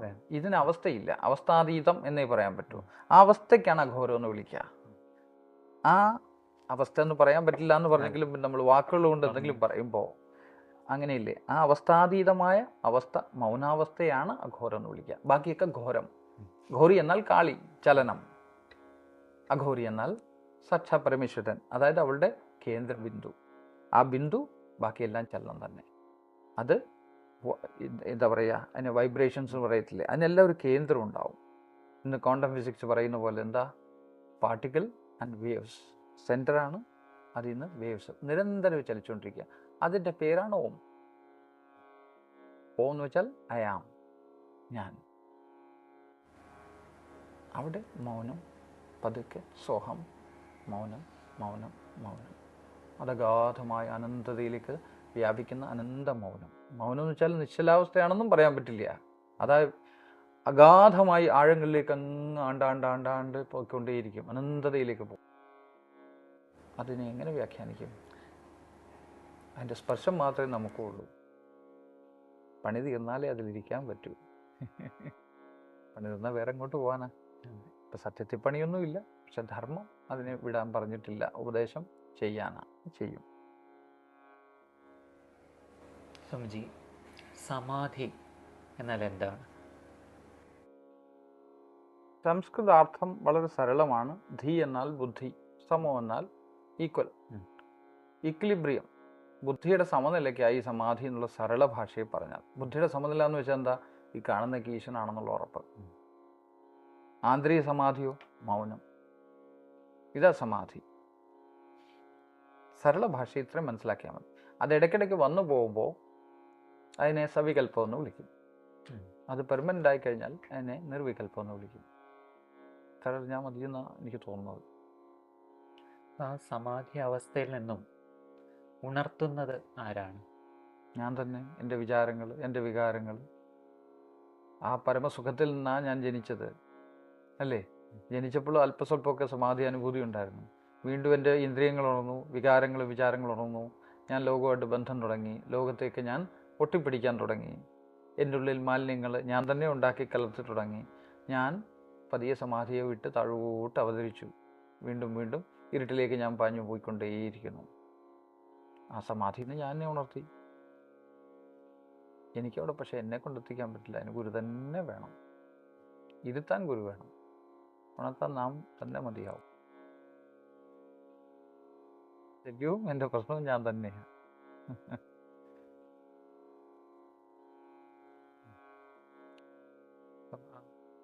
ഒരു ഞാനിനെ കുറിച്ച് പറഞ്ഞല്ലോ അങ്ങ്. എന്നെ ആ സമാധി അവസ്ഥയിൽ ഇരുത്താൻ ഞാൻ വേണ്ട, പക്ഷെ ഉണർത്തുന്നത് ഞാനാണെന്ന് പറഞ്ഞു. അപ്പം ആ ഞാനും ഈ പരമസത്യവും തമ്മിലുള്ള വ്യത്യാസം. വ്യക്തിബോധം എന്നൊന്നില്ല, ഉണ്ടോ? ബോധമേ ഉള്ളൂ. വ്യക്തി അഹങ്കാരം എന്നൊന്നുണ്ട്, അത് ഞാൻ ഉണ്ടാക്കിയല്ലേ. അതെങ്ങനെ ഞാൻ ഉണ്ടാക്കി? ഞാൻ എൻ്റെ പേര്, എൻ്റെ ജാതി, എൻ്റെ നാള്, എൻ്റെ സ്ഥലം തുടങ്ങിയ അനേക, എൻ്റെ വിദ്യാഭ്യാസം തുടങ്ങിയ വിദ്യാഭ്യാസം തുടങ്ങിയ അനേക വിചാരങ്ങളാൽ ഞാൻ ബദ്ധമായിരിക്കുക. ഇപ്പം എൻ്റെ ഐഡൻറ്റിഫിക്കേഷൻ, എൻ്റെ പേര്, എൻ്റെ രൂപം അല്ലേ? അതാരുണ്ടാക്കിയതാ? ഈശ്വരൻ ഉണ്ടാക്കിയതാ? ഞാൻ തന്നെ ഉണ്ടാക്കിയതല്ലേ. സമൂഹത്തെ കുറ്റം പറയാം, അച്ഛനും അമ്മ എനിക്കിട്ട പേരാ, നാട്ടുകാരിട്ടതാ, ഇതൊക്കെ വെറും, അത് മനസ്സിലായെങ്കിൽ നീ എന്നെ വിട്ടുകളയുക. ഇല്ല, ഘോരി മഹാരാജ് എന്ന് വിളിക്കുന്നതും ഒരു ഐഡൻറ്റിഫിക്കേഷനാണ്. പക്ഷേ അല്ലെങ്കിൽ നമ്പറിട്ട് വിളിക്കേണ്ടി വരില്ലേ? അതിന് പകരം ഒരു പേരെന്ന് മാത്രമേ ഉള്ളൂ. അതിലും വലിയ കഥയൊന്നുമില്ല. നാമരൂപങ്ങളെ വേദാന്തം പറയുന്ന പോലെ നിഷ്കാസനം ചെയ്യുക തന്നെ വേണം. പക്ഷേ അതൊരു റിയാലിറ്റിയാണ്, അതിനെ മറക്കുകയും ചെയ്യരുത്.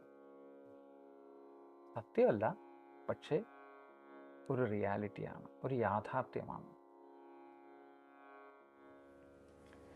സ്വാമിജി, നമ്മളെല്ലാം ഈ ആധ്യാത്മികതയിലേക്ക് പ്രവേശിക്കുമ്പോൾ കേൾക്കുന്ന വാക്കുകളാണ് ഈ അഘോരി, നാഗസന്യാസിമാർ. ഇതൊക്കെല്ലാം നമ്മൾ കേൾക്കുന്നതാണ്, നമുക്കൊരു അതിശയോക്തിയും തോന്നിയിട്ടുണ്ട്. എന്നാൽ കുറേ കൂടി മുന്നോട്ട് വരുമ്പോഴാണ് അഘോരി എന്ന് പറയുന്നതും അവധൂതൻ എന്ന് പറയുന്നതെല്ലാം അവസ്ഥയാണ് എന്ന് നമ്മൾക്ക് മനസ്സിലാക്കാൻ സാധിക്കുന്നത്. എന്നാൽ പുറമേ സമൂഹത്തിൽ ആ രൂപത്തെയും അവരുടെ പ്രവർത്തികളെയും വെച്ചായിരിക്കും ഈ ഡിഫറൻസിയേഷൻ എല്ലാം, ഇതിനെല്ലാം നമ്മൾ കാണുന്നത്. അതായത് അഘോരി എന്ന് പറയുമ്പോൾ പച്ച മാംസം കഴിക്കുന്ന, അങ്ങനത്തെ ശവം കഴിക്കുന്ന രീതിയിലുള്ളവരാണ് അഘോരികൾ എന്നൊക്കെ പറയും. അതിനെക്കുറിച്ച് അങ്ങ് എന്താണ് പറയുന്നത്? ശരിയാ, എന്ന് ബാഹ്യമായ കാര്യങ്ങളിൽ നമുക്ക് താല്പര്യമുള്ളൂ. നമ്മളൊന്നും ഇപ്പോഴും വളർന്നിട്ടില്ല, കുഞ്ഞുങ്ങളാണ്. കഥകളിലാണ് നമുക്ക് താല്പര്യം. അപ്പോൾ കഥകളൊക്കെ വേണമല്ലോ.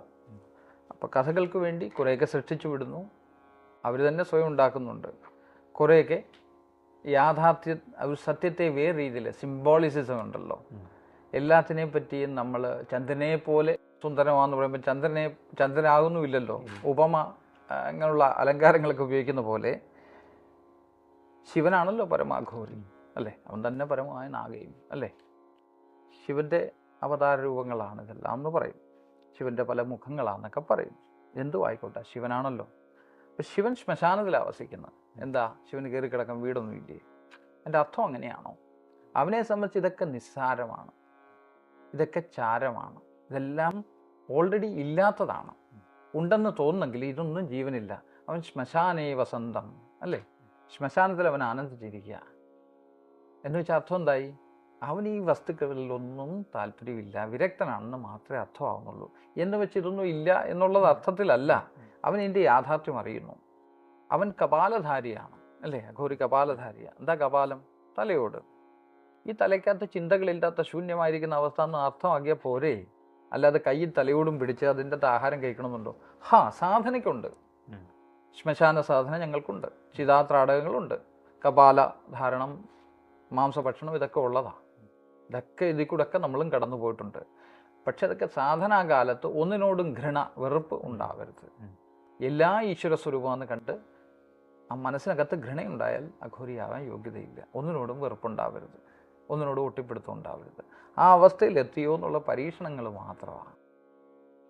അതിപ്പോൾ ശ്മശാനത്തിൽ ഇരുന്നുകൊണ്ട് കിച്ചടി ഉണ്ടാക്കി കഴിച്ചാലും മനുഷ്യന് ഘൃണ തന്നെയാണ് ഇല്ലേ? പല സാധുക്കളും ശ്മശാനത്തിൽ നിന്നാണ് നമ്മൾ ആഹാരം കഴിപ്പിക്കുക. ആ സമയത്ത്, സാധനാ സമയത്ത് ശ്മശാനത്തിൽ തന്നെ ജീവിക്കണം. ഇതൊക്കെ എന്തിനു വേണ്ടിയാ?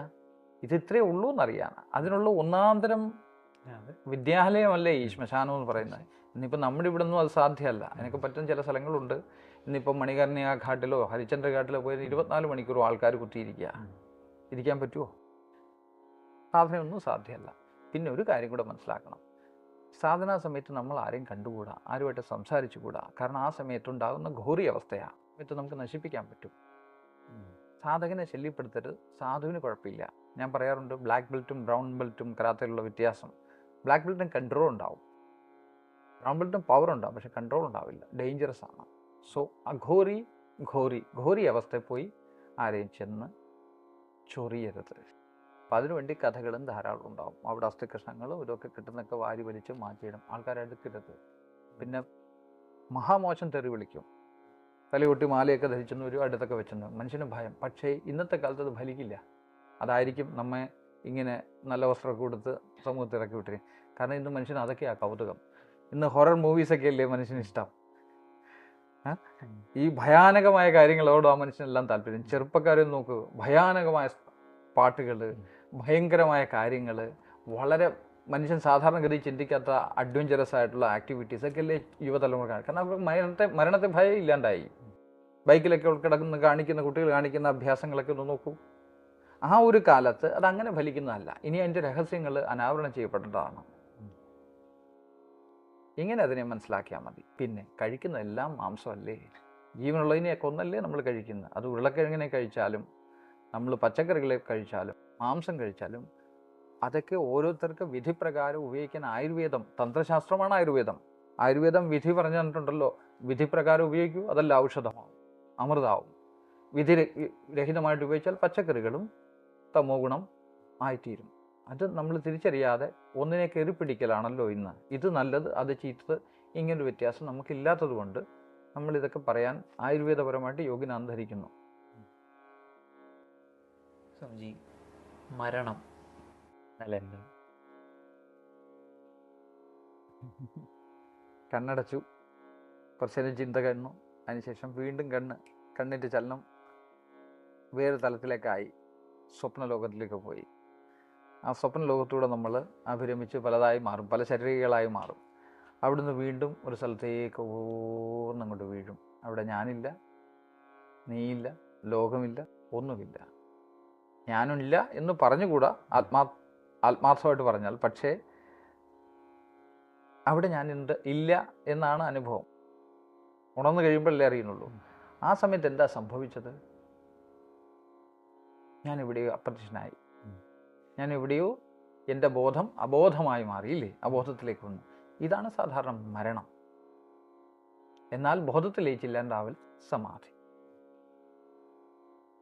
വ്യത്യാസമൊക്കെ വളരെ സൂക്ഷ്മതലങ്ങളിൽ അറിയാൻ പറ്റും. അല്ല മൃത്യു സമാധിന്ന് വലിയ വ്യത്യാസമൊന്നും തോന്നില്ല. പക്ഷേ സമാധി ബോധം ഉണ്ടാവും, മൃത്യുവിൽ ബോധം കെട്ടുപോകും.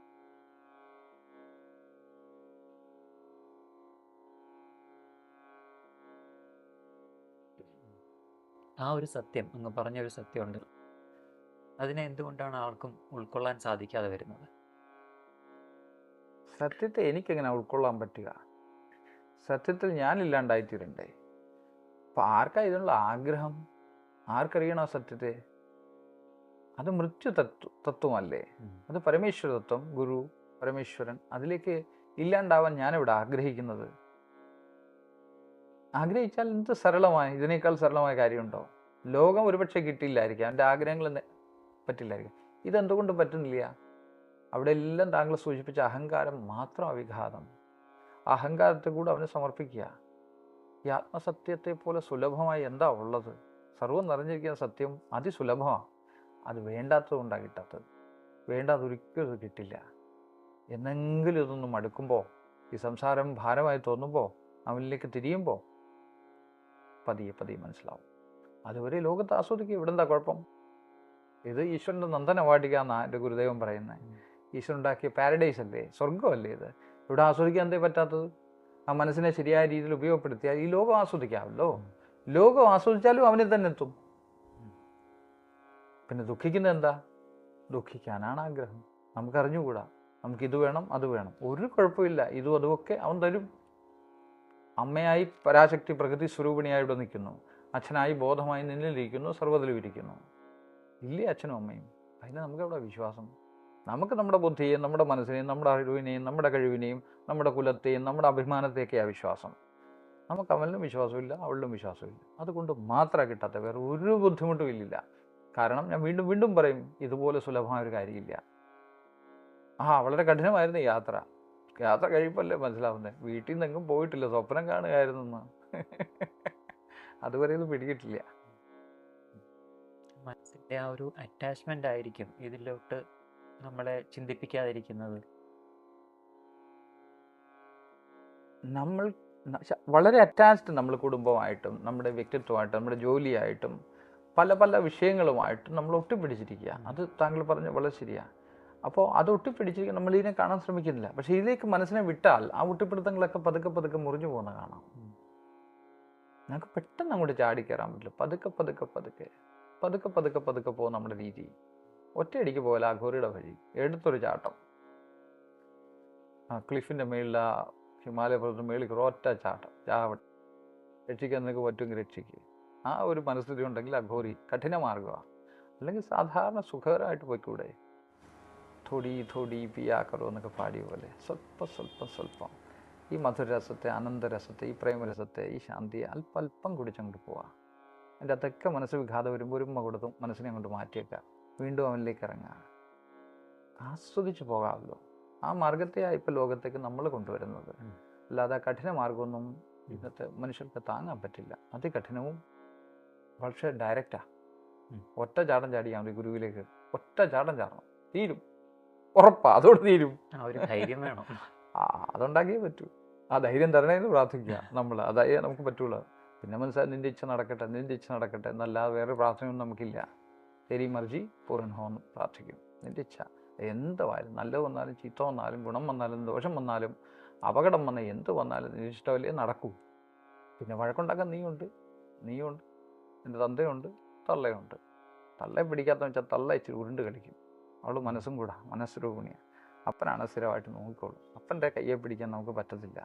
അപ്പൻ്റെ കൈ വലുതാണ്. അതുകൊണ്ട് അപ്പൻ്റെ കയ്യിൽ കൊണ്ട് കൈ കൊടുക്കാൻ അതേ നമുക്ക് പറ്റും. അപ്പം പിടിച്ച പിന്നെ രക്ഷയാണ്. അപ്പനെ എങ്ങനെയെങ്കിലും കൈ പിടിപ്പിക്കുക, കരഞ്ഞിട്ടാണേലും ചിരിച്ചിട്ടാണേലും എങ്ങനെയാണെങ്കിലും. അപ്പം അമ്മയും കൂടെ ഉണ്ടാവും. അമ്മയെ പ്രാർത്ഥിച്ചുകൊള്ളുക, അമ്മയെ നമസ്കരിച്ചുകൊള്ളുക. അതിന് നമുക്ക് സിദ്ധകുഞ്ചിക്കും. അപ്പനിലേക്ക് പോകാൻ നമുക്ക് അഘോര മന്ത്രമുണ്ട്. അത്രേ ഉള്ളൂ, സിമ്പിളാണ്. അതിന് ഹവനങ്ങളുണ്ട്. അതൊക്കെയാണ് നമ്മുടെ മാർഗം. അതിനെ സരള രീതിയിൽ നമ്മൾ മറ്റുള്ളവർക്കായി പഠിപ്പിക്കുന്നുണ്ട്, അവരുടെ കൂടെ ഇരിക്കുന്നുണ്ട്, അവർക്ക് വേണ്ടി ചെയ്ത് കൊടുക്കുന്നു. ഇതൊക്കെ ഉള്ളൂ നമ്മുടെ പണി. ഈ പണി എന്ന് തീരുവോ അന്ന് നമ്മളും തീരും. സ്വാമിജി, നമ്മൾ ആശ്രമത്തിലേക്ക് കടന്നു വന്നപ്പം ഒരു വലിയൊരു ഹോളിൽ ഒരു ശിവലിംഗം ഇരിക്കുന്നത് നമുക്ക് കാണിച്ചു തന്നായിരുന്നു. ആ ശിവലിംഗത്തിൻ്റെ തത്വം എന്താണ്? ലിംഗം എന്നാൽ പ്രതീകം എന്ന് പറയും. എന്തിനെയാണോ നമുക്ക് ഏകാഗ്രപ്പെടേണ്ട അതിന് രൂപം. ഈ വിശ്വബ്രഹ്മാണ്ടത്തിന് അതിരുകളുണ്ടോ? ഇല്ല, ഇല്ലേ? അനന്ത വിശാലമായ ലോകത്തിന്. പക്ഷെ അങ്ങനെ ഒരു മനസ്സുകൊണ്ട് കാണാൻ പറ്റുമോ? അതിനാദ്യമായൊരു പ്രതീകമാണ്. കാരണം ഇതിൻ്റെ രൂപം ദീർഘവൃത്ത ആകൃതിയായി പ്രപഞ്ചത്തിന് നമ്മൾ പോയി കഴിഞ്ഞാൽ നേരെ വട്ടമല്ല, ദീർഘവൃത്തമായിട്ടാണ് ആചരിക്കുന്നതൊക്കെ. അങ്ങനെ എത്തിച്ചേരും, എല്ലാം ആ രൂപത്തിൽ എത്തിച്ചേരും. ഭൂമി ഉരുണ്ടതാണ്, പരന്നതാണ്, എന്തൊക്കെ പറഞ്ഞാലും യാത്ര ചെയ്ത് ഒരിടത്തും ചെയ്ത ഒരിടത്ത് എത്തിച്ചേരുമല്ലോ. അത് ദീർഘവൃത്തത്തിലാണ് എത്തിച്ചേരുക. അതിൻ്റെ രീതി അങ്ങനെയാണ്. ഗ്രഹനക്ഷത്രങ്ങളൊക്കെ ചുറ്റുന്നതും കാണിക്കാറില്ലേ? അപ്പം ഇതൊക്കെ എന്തിനാണ് സൂചിപ്പിക്കുന്നത്? ഈ പ്രപഞ്ചത്തിനൊരു താളമുണ്ട്, രൂപമുണ്ട്. ആ രൂപം ദീർഘവൃത്താകൃതി, അതാ ശിവലിംഗം. സർവതോമുഖന അല്ലേ? മേളും കീഴ് വേലിടത്തും വലത്തൊക്കെ. അവൻ എവിടാ പ്രതിഷ്ഠിതമായിരിക്കുന്നത്? വിശ്വയോനിയിൽ. ആ അന്ധകാര നിബിഡമായ പരാശക്തിയാണ്. അതിൽ പ്രകാശസ്വരൂപനായ ബോധസ്വരൂപനായ ശിവതത്വത്തെ പ്രതിഷ്ഠിച്ചിരിക്കുന്നു. അല്ലെങ്കിൽ ശിവതത്വത്തിന് ചുറ്റും ശക്തിതത്വമുണ്ട്. എങ്ങനെ വേണേൽ പറഞ്ഞോളൂ. ശിവനുണ്ടെങ്കിൽ ശക്തിയുണ്ട്, ശക്തിയുണ്ടെങ്കിൽ ശിവനുണ്ട്. ഇതാ ശിവലിംഗത്തിൻ്റെ പ്രതീകം. ആ പ്രതീകത്തിലേക്ക് പതിയെ പതിയെ പോയി എൻ്റെ ആത്മാവ് ശിവതത്വത്തിലാണ്. എൻ്റെ ആത്മാവ് ഓൾറെഡി ശിവനാണ്, പക്ഷെ എനിക്കറിയില്ല. ഞാൻ വ്യക്തിബോധത്തോടെ പതിയെ പതിയെ ശിവപാദങ്ങളിൽ പ്രണമിച്ച് നമസ്കരിച്ച് നമസ്കരിച്ച് നമസ്കരിച്ച് നമസ്കരിച്ച് പതിയെ ചന്ദനം എങ്ങനെയാണോ അരഞ്ഞ് അരഞ്ഞ് അരഞ്ഞ് അരഞ്ഞ് അരഞ്ഞ് പേസ്റ്റായിട്ടിരുന്നത് പോലെ എന്നെ ഞാൻ അരച്ച് ശിവപാദങ്ങളിൽ വെച്ച് ശ്രീ ഗുരുചരണ കമലേഭ്യോ നമഃ. ആ ഗുരുചരണ കമലങ്ങളിൽ നമ്മൾ നമസ്കരിച്ച് നമ്മൾ അതിലേക്ക് അലിഞ്ഞില്ലാണ്ടാവാൻ ഉള്ള ഒരു ഉപായമാണ് ശിവലിംഗം. ഇനി ബ്ലാക്ക് ഹോളാണെന്ന് പറഞ്ഞാലും കുഴപ്പമില്ല, അതിലേക്ക് നമ്മൾ ആകർഷിക്കപ്പെട്ട് ഇല്ലാണ്ടാവുന്നു. എന്തായാലും അവൻ പതുക്കെ നമ്മളെ എടുത്തു വിഴുങ്ങും. ഗുരുദേവൻ പാടിയ പോലെ, എടുത്തു നീ വിഴുങ്ങി എന്നെ ഇന്ദ്രിയങ്ങളോടുടൻ നടിച്ചിടും നമശിവായ നായകാനമെന്ന്. ആ ശിവതത്വം നമ്മൾ വിഴുങ്ങും. അതിൽ ഭക്തി ഉണ്ടാവണ്ടേ? ഇത് ചുമ്മാ ലോജിക്കലായിട്ട് മാത്രം കാണാതെ. ഇതിപ്പോൾ ആദ്യം ഞാൻ ലോജിക്ക് പറഞ്ഞു, പക്ഷെ അവനെന്ത് രൂപമാണ്? സർവ്വരൂപങ്ങളിൽ അവനാണ്. ആദ്യം നമുക്ക് ആ കല്ലിൽ ഈശ്വരനെ കണ്ടു തുടങ്ങിയാൽ അതിൽ എളുപ്പമാണ്. ജീവനിൽ കണ്ടു തുടങ്ങാം. പട്ടിയിലും പൂച്ചയിലും കിളികളിലും മൃഗങ്ങളിലും മരത്തിലും ഒക്കെ കാണാം. ആ ശിവതത്വത്തെ അതിൽ കണ്ടു തുടങ്ങിയാൽ പതുക്കെ പതുക്കെ മനുഷ്യരിൽ കണ്ടു തുടങ്ങാം. മനുഷ്യർ കാണാൻ വലിയ പ്രയാസമാണ്. മനുഷ്യരിൽ പതിയെ കണ്ടു തുടങ്ങി കഴിഞ്ഞാൽ പതുക്കെ പതുക്കെ നമ്മുടെ കുടുംബത്തിനകത്ത് കാണാം. ഭാര്യയിൽ, മക്കളിൽ, അച്ഛനിലും ഏറ്റവും കഠിനമാണ്. ഏറ്റവും പ്രയാസം ഭാര്യയെ കാണാനായിരിക്കും ഭർത്താവാണെങ്കിൽ. ഈ തലങ്ങളിൽ എത്തിച്ചേരുന്നവനെ ഈ ശിവതത്വം പിടികിട്ടുകയുള്ളൂ. അവസാനം തൊട്ടടുത്തെത്തണം. ഭാര്യ എന്ന് വെച്ചാൽ എൻ്റെ തന്നെ റിഫ്ലക്ഷൻ ആയിരിക്കും. ആ ഭാര്യ എന്ന് പതുക്കെ ആ പരാശക്തിത്വം പതിയെ എന്നിലേക്ക് നയിക്കും. അതിന് ഉപാസനയ്ക്ക് ഉള്ള ഉപായമാണ് ഭാര്യ.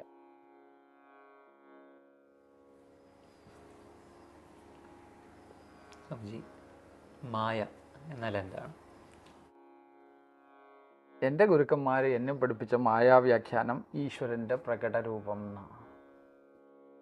ഈശ്വരൻ പലതായി കാണപ്പെടുന്ന പോലെ തോന്നുന്നു ഒരേ ഈശ്വരൻ. അവൻ പക്ഷേ ഇതിൻ്റെയൊക്കെ പുറകിൽ ക്യാൻവാസായിരുന്ന് അവനിൽ രചിക്കപ്പെട്ടിരിക്കുന്ന ഈ ചിത്രങ്ങളെ മായ എന്ന് വിളിക്കുന്നു. പക്ഷേ ഈശ്വരൻ രൂപമില്ലല്ലോ. പക്ഷേ ഇതിനൊക്കെ രൂപമില്ലേ? ഈ നാമങ്ങളും രൂപങ്ങളൊക്കെ ഈശ്വരൻ തന്നെയല്ലേ? പക്ഷേ ഇത് ഒരു യാഥാർത്ഥ്യം മാത്രം. യാഥാർത്ഥ്യം വെച്ചാൽ എന്താ? ഇല്ലാത്തതെന്നല്ല അർത്ഥം. ഇതിനെല്ലാം കാലഗണനയുണ്ട്. ടൈമും സ്പേസുമായിട്ട് ബന്ധപ്പെട്ടിരിക്കുന്നതല്ല. ഇതെല്ലാം കാലക്രമത്തിൽ അപ്രത്യക്ഷമാകുകയും ചെയ്യും. ഇവിടെ ഒന്നും നിരന്തരം ഇരിക്കുന്നില്ല. പക്ഷെ ഒന്ന് നിരന്തരമായി ഇരിക്കുന്നുണ്ട്. അതാ ശാന്തിയാണ്, ആ ബോധമാണ്. ആ ബോധം തന്നെയാണ് ശാന്തി. ഇതിനൊന്നും വേറിട്ട് കാണണ്ട. ആ സാക്ഷിതത്വം എന്നും ഉണ്ട്. ഇതൊക്കെ മാറിക്കൊണ്ടേയിരിക്കും. ആ ക്യാൻവാസ് അവിടെയുണ്ട്. ചിത്രങ്ങൾ മാറിക്കൊണ്ടേയിരിക്കും. ഈ ചിത്രങ്ങളെ മായ എന്ന് വിളിക്കും. യാഥാർത്ഥ്യത്തെ മായ എന്ന് വിളിക്കും. സത്യത്തെ, ബോധത്തെ മൗനം എന്ന് വിളിക്കും. ശിവൻ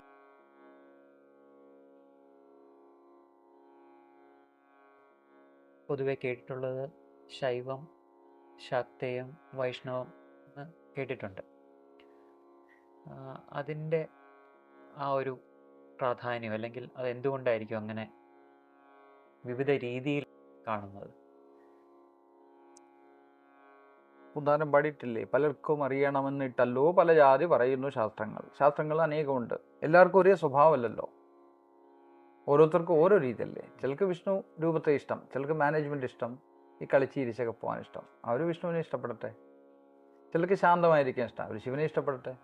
ഇനി കളിയും ചിരിക്കും ഒപ്പം തന്നെ കുറച്ച് കൂടിയ കളിയൊക്കെ കളിക്കണം, ഗണപതി ഇഷ്ടപ്പെടട്ടെ.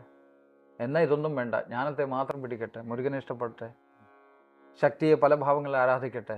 ശക്തി വേണം, അവൻ ഉണർന്ന് ഇവിടെ വിലസിക്കണം. വിലാസ, ആനന്ദ, ധനം, സമ്പത്ത്, ശക്തി ഇതെല്ലാം നേടണം. അവൻ ശക്തിയെ ഉപാസിക്കട്ടെ. അനേക മാർഗങ്ങൾ, ഒരേ പരമേശ്വരനെ ആരാധിക്കാനുള്ള വിവിധ മാർഗങ്ങൾ മാത്രമായതെല്ലാം. അത് അവനവൻ്റെ മനസ്സിനും അവനവൻ്റെ ജീവിതം ചിട്ടയ്ക്ക് ഉപാസിക്കണം. ഉപാസിച്ച് അവസാനം സത്യത്തെ എത്തിച്ചേരുമ്പോൾ എല്ലാം ഒന്നാ അല്ലേ? പരബ്രഹ്മസ്വരൂപിണിയാണ് അല്ലേ? വിഷ്ണുവിനെ പറ്റി പറഞ്ഞാലെന്തോ പരബ്രഹ്മരൂപം. ശിവനോ സാക്ഷാത് പരബ്രഹ്മം. ഗണേശനും ഈ പറഞ്ഞ കാർത്തികേയനും എല്ലാവരും, നമ്മുടെ അയ്യപ്പനായാലും എല്ലാവരും ഒന്നല്ലേ പറയുക. പലതായിരിക്കുന്നത് നമ്മുടെ ഓരോരുത്തരെ അഭിരുചിക്കനുസരിച്ചാണ്. എല്ലാവർക്കും ഒരേ ആഹാരമല്ലല്ലോ വേണ്ടേ. ചിലർക്ക് ചപ്പാത്തി ഇഷ്ടം, ചിലർക്ക് ചോറിഷ്ടം, ചിലർക്ക് ചിക്കൻ ബിരിയാണി ഇഷ്ടം, ചിലർക്ക് മട്ടൻ ബിരിയാണി ഇഷ്ടം. ഓരോരുത്തർക്കും ഇഷ്ടമുള്ളത് കഴിക്കട്ടെന്നേ. എങ്ങനെയായാലും ഇതെന്തിനാണെന്നുള്ള യാഥാർത്ഥ്യ ബോധത്തോടു കൂടി ആ സത്യത്തിലേക്ക് നടക്കണം. അവനവൻ്റെ ഉത്തരവാദിത്വം, അതായത് ധർമ്മങ്ങൾ, സ്വധർമ്മത്തെ ഉൾക്കൊണ്ടുകൊണ്ട് അതിനെ പൂർണ്ണമായിട്ടും അനുവർത്തിച്ചുകൊണ്ട് മുന്നോട്ട് നടക്കണം. പരമധർമ്മമായ പരമേശ്വരനിൽ എത്തിച്ചേരും. ഇത് സരളമായ താന്ത്രിക യൗകിക പദ്ധതിയായതല്ല. ചിലർക്ക് ഇതൊന്നും വേണ്ട, ദേവതോപാസനയൊന്നും വേണ്ട. അവർ ശ്വാസത്തെ നോക്കിയിരുന്നു. ഉപാസന വേണ്ട അവർക്ക്, വിപാസനയിലേക്ക് പോയി. ചിലർ ഇതൊന്നുമല്ല, നമുക്ക് നമ്മുടെ ശക്തി കൊണ്ട് ഞാൻ തന്നെയല്ലേ ശിവൻ, അതുകൊണ്ട് ഞാൻ എൻ്റെ ക്രിയയിലൂടെ അതിനെ ഉണർത്തിയെടുക്കും. ആ കുണ്ഡലിനെ പരാശക്തി ഉണർത്തി ഞാൻ എൻ്റെ ക്രിയയിലൂടെ. അവർ ക്രിയായോഗികളായി. ചിലർ ഇതൊന്നും വേണ്ട, കേവലം മൗനത്തെ മാത്രം ഉപാസിച്ചു. അപ്പോൾ രണ്ടായിട്ട് തിരിക്കുക ഉപാസനയെ. ഒന്ന് വിപാസന എന്ന് ഉപാസന തിരിച്ചോളൂ. അതിൽ തന്നെ ഒന്ന് ജ്ഞാനമാർഗത്തിലേക്ക്. ജ്ഞാനത്തിൽ ഉപാസന കൊണ്ട്, അതുപോലെ ഭക്തിയിലുമുണ്ട് ഉപാസന. ഇതൊന്ന് ചേർത്ത് ഉപാസിക്കുന്നവരെ അഘോരികൾ എന്ന് വിളിക്കുന്നു. രണ്ടായിട്ട് കാണുന്നേയില്ല. ജ്ഞാനത്തെയും ഭക്തിയും രണ്ടായിട്ട് കാണുന്നില്ല. ശിവനെയും ശക്തിയും രണ്ടായിട്ട് കാണുന്നില്ല. ശിവനായിരുന്നു ശക്തിയെ ഉപാസിക്കും. ചിലപ്പോൾ നമ്മുടെ ഈ ഗുണങ്ങളുടെ വ്യത്യാസം അനുസരിച്ചായിരിക്കും ഓരോരുത്തരും ഓരോ ആരാധനാ മാർഗങ്ങളും ഉപാസനാ രീതികളും. തീർച്ചയായും അത് വളരെ ശരിയാണ്. സാത്വികോപാസകരെല്ലാം തന്ത്രത്തിൽ തന്നെ ഇപ്പം സമയാചാര മാർഗവും ഗൗളമാർഗവും ഇല്ലേ? താമസിക മാർഗത്തോട് ഉപാസിക്കേണ്ടവർക്ക് കൗളമായിരിക്കും പ്രധാനം. അത് സാത്വിക മാർഗത്തിലൂടെ സമയാചാര പദ്ധതികളിലൂടെയൊക്കെ ചെയ്യാൻ പറ്റുമല്ലോ. മാനസികം, ഒന്ന് മാനസികമാണെങ്കിൽ ഒന്ന് കർമ്മഠന്മാരായിട്ടുള്ള ആൾക്കാരാണല്ലോ താമസികമാരോ കർമ്മ പദ്ധതികളെ ആശ്രയിക്കും. എന്നാൽ ഇതൊന്നുമല്ലാതെ രാജസിക ഉപാസനകൾ ഉണ്ട്. അത് ഓരോരുത്തരുടെ ഗുണത്തിന് അനുസരിച്ചിരിക്കും. അങ്ങനെയാണല്ലോ വർണ്ണങ്ങളും ഒക്കെ തിരിഞ്ഞിരിക്കുന്നത്. വർണ്ണങ്ങൾക്കനുസരിച്ച് ഉപാസനകളൊക്കെ വിധിക്കപ്പെട്ടിരിക്കുന്നു. അതുകൊണ്ടാണ് അത്. പക്ഷേ ജന്മം കൊണ്ട് കിട്ടുന്നതല്ല, കർമ്മം കൊണ്ടും അവനവൻ്റെ ഗുണത്തിലും ആശ്രയിച്ചിരിക്കുന്ന അതനുസരിച്ചാണ് ഉപാസനകളെ നമ്മൾ അല്ലാതെ ഇന്നിപ്പോൾ കാണപ്പെടുന്ന പോലെ അന്ധവിശ്വാസമായി മാറുക ഇതൊക്കെ ചെയ്യുന്നത്. ഇതൊക്കെ പരമസത്യത്തെ മറക്കാതെ എവിടെ എത്തിച്ചേരണമെന്നുള്ള ഡെസ്റ്റിനേഷൻ മറക്കാതെ ചെയ്തോളുക. ഏത് വഴി എത്തിയാലും, ഏത് താമസിക ഉപാസനകളിലും, പാതാളത്തിൽ ചെന്നാലും അവിടുന്ന് അടുത്ത സ്ഥലം സഹസ്രാരമായിരിക്കും. യഥാർത്ഥ ഒരു ഗുരുവിനെ കിട്ടിയാൽ മാത്രമേ അവനെ ഇതിനപ്പുറം, ത്രിഗുണങ്ങൾക്കും അപ്പുറം നിൽക്കുന്ന ആ പരമസത്യത്തിലേക്കാണ് എത്തേണ്ടതെന്നുള്ളൊരു തിരിച്ചറിവ് അവന് ലഭിക്കും. അല്ലാത്തടത്തോളം കാലം അവൻ ഇതിൽ ഇങ്ങനെ കെട്ടിപ്പടഞ്ഞ് കിടക്കില്ലേ. യഥാർത്ഥ ഗുരുവിനെ കിട്ടുക എന്നൊന്നുമില്ല. ഗുരു സർവ്വതുമുണ്ട്, സർവ്വയിടത്തുമുണ്ട്. ഗുരുവിനെ എപ്പം നീ തയ്യാറാവുന്നു അപ്പം ഗുരു പ്രത്യക്ഷം. നിന്റെ തയ്യാറെടുപ്പ്, അതിനുവേണ്ടിയായി ഈ സാധന ഉപാസനകളൊക്കെ. ഗുരുവിനെ കിട്ടിയപ്പോൾ എന്ത് സാധനം, എന്ത് ഉപാസന? ഗുരു തന്നെ സാധനയും ഗുരു തന്നെ സാധ്യവും, അല്ലാതെ വേറൊന്നും ഉണ്ടാവില്ല അവിടെ. അവൻ എന്തിൽ കൂടെ ഒക്കെ കൊണ്ടുപോയാലും നമ്മളായി ഒന്നും ചെയ്യുന്നുണ്ടാവില്ല, അല്ല ഞാനായിട്ടൊന്നും ചെയ്യുന്നുണ്ടാവില്ല. അവൻ എന്നിലൂടെ പ്രവർത്തിക്കും, എന്നിലെ ഗുണങ്ങളെയൊക്കെ ഉരച്ച് കളയും, സത്വത്തെ കൊണ്ടുവന്ന് അവസാനം നിർഗുണനാക്കി തീർക്കും. അത് അവനിലേക്ക് ഞാൻ ഇട്ട് കൊടുക്കണ്ടേ, എന്നെ എറിഞ്ഞു കൊടുക്കണ്ടേ? അല്ല, എത്രയോ ഗുരുക്കന്മാർ, അവധൂതരായിട്ടും അഘോരികളായിട്ടുള്ള ഗുരുക്കന്മാർ നമ്മുടെ ഇടയിൽ തന്നെ ജീവിക്കുന്നുണ്ട്. പക്ഷെ നമ്മൾ ഇവരെ ഒന്നും കാണുന്നില്ല, അല്ലെങ്കിൽ നമ്മൾ മനഃപൂർവ്വം കണ്ണടയ്ക്കുന്നു എന്നുള്ളൊരു തോന്നലുണ്ടായിട്ടുണ്ട്. ഒത്തിരി പേരെ കണ്ടുകൊണ്ടുണ്ട് ഈ യാത്രയിൽ. പലരും ഗൃഹസ്ഥരാ, വീട്ടിലിരുന്ന് സാധാരണ ധർമ്മങ്ങളൊക്കെ ചെയ്യുന്ന സാധാരണക്കാരാ. അവരൊക്കെ ആ തലത്തിൽ എത്തി ഒത്തിരി പേരുണ്ട്. നമ്മൾ തയ്യാറല്ലാത്തതുകൊണ്ട് അവരെ കണ്ടെത്താത്തത്. നമ്മളിലൊരു സങ്കല്പം ഉണ്ടല്ലോ, നമ്മുടെ അഹങ്കാരം സങ്കല്പമല്ല, ഒരു ഒറിജിനൽ സങ്കല്പം ആഴത്തിലുണ്ട്. അവിടെ ചെന്നാൽ പെടും, അവിടെ നിന്ന് ഊരാൻ പറ്റത്തില്ല. രമണ മഹർഷി പറഞ്ഞ പോലെ സിംഹത്തിന് മടയിൽ കയറിയ ആട്ടിൻകുട്ടിയെ പോലെ തീർന്നു. അവിടെ എന്തെങ്കിലും ഒറ്റപ്പെടും. ജീവൻ ഇവിടെ എത്താൻ വഴിയില്ല. അതുവരെയൊക്കെ കളിച്ച് നടക്ക്. അത് കഴിയുമ്പോൾ ഞാൻ കാണിച്ചു തരാം എന്ന് പറയുക. അവിടെ നിന്നാ സത്യം. ഇതൊക്കെ ഒരു ഭക്തന്റെ ഭാവനയാണേ. അതിനോടൊപ്പം ഇപ്പം ആ ഒരു യാത്രയാണെന്ന് അങ്ങ് പറഞ്ഞല്ലോ, ആ പുനർജന്മത്തെക്കുറിച്ച് അങ്ങയുടെ അഭിപ്രായം? ഇപ്പം ഈ ജന്മം തന്നെ നമുക്ക് വാസനകളുണ്ട്, നമുക്ക് സ്വഭാവമുണ്ട്, അതൊക്കെ രൂപീകരിക്കപ്പെട്ടിട്ടുണ്ട്. ഈ വാസനകളിൽ ഏത് സ്ഥലത്തേക്ക് നമ്മുടെ മനസ്സ് പോകുന്നു എന്ന് ആശ്രയിച്ചിരിക്കുമല്ലോ മരണസമയം. അവസാനം ആകുമ്പോൾ 60 പെറുപിറുപ്പെന്നാണല്ലോ. പതുക്കെ പതുക്കെ മനസ്സിലേക്ക് കയറി മുറുക്കെ അങ്ങോട്ട് പിടിക്കും ആ വാസനയിൽ. പിന്നെ ഊരാൻ പ്രയാസം. അതുകൊണ്ട് എത്രയും എളുപ്പം പരിപാടി തീർത്തിട്ടാവട്ടെ. അപ്പോൾ 60 തൊട്ട് പിന്നെ അങ്ങോട്ട് പ്രസന്നതയാണ് വരിക. കാരണം പണി തീർന്നു. ഏലും ഭൗതികമായിട്ട് ചെയ്യേണ്ട കർമ്മങ്ങളൊക്കെ ആ സമയമാകുമ്പോൾ, പണ്ട് നേരത്തെ വിവാഹങ്ങളൊക്കെ കഴിക്കുന്നതുകൊണ്ടും ഉത്തരവാദിത്തങ്ങളൊക്കെ ഒഴിഞ്ഞു മാറും. ഇനി എനിക്ക് സുഖമായിട്ട് ഭജിക്കാമല്ലോ, സന്തോഷമായിട്ടിരിക്കാം. പ്രസന്നതയാണ് സാധകൻ്റെ ലക്ഷണം, ഇത് മറക്കരുത്.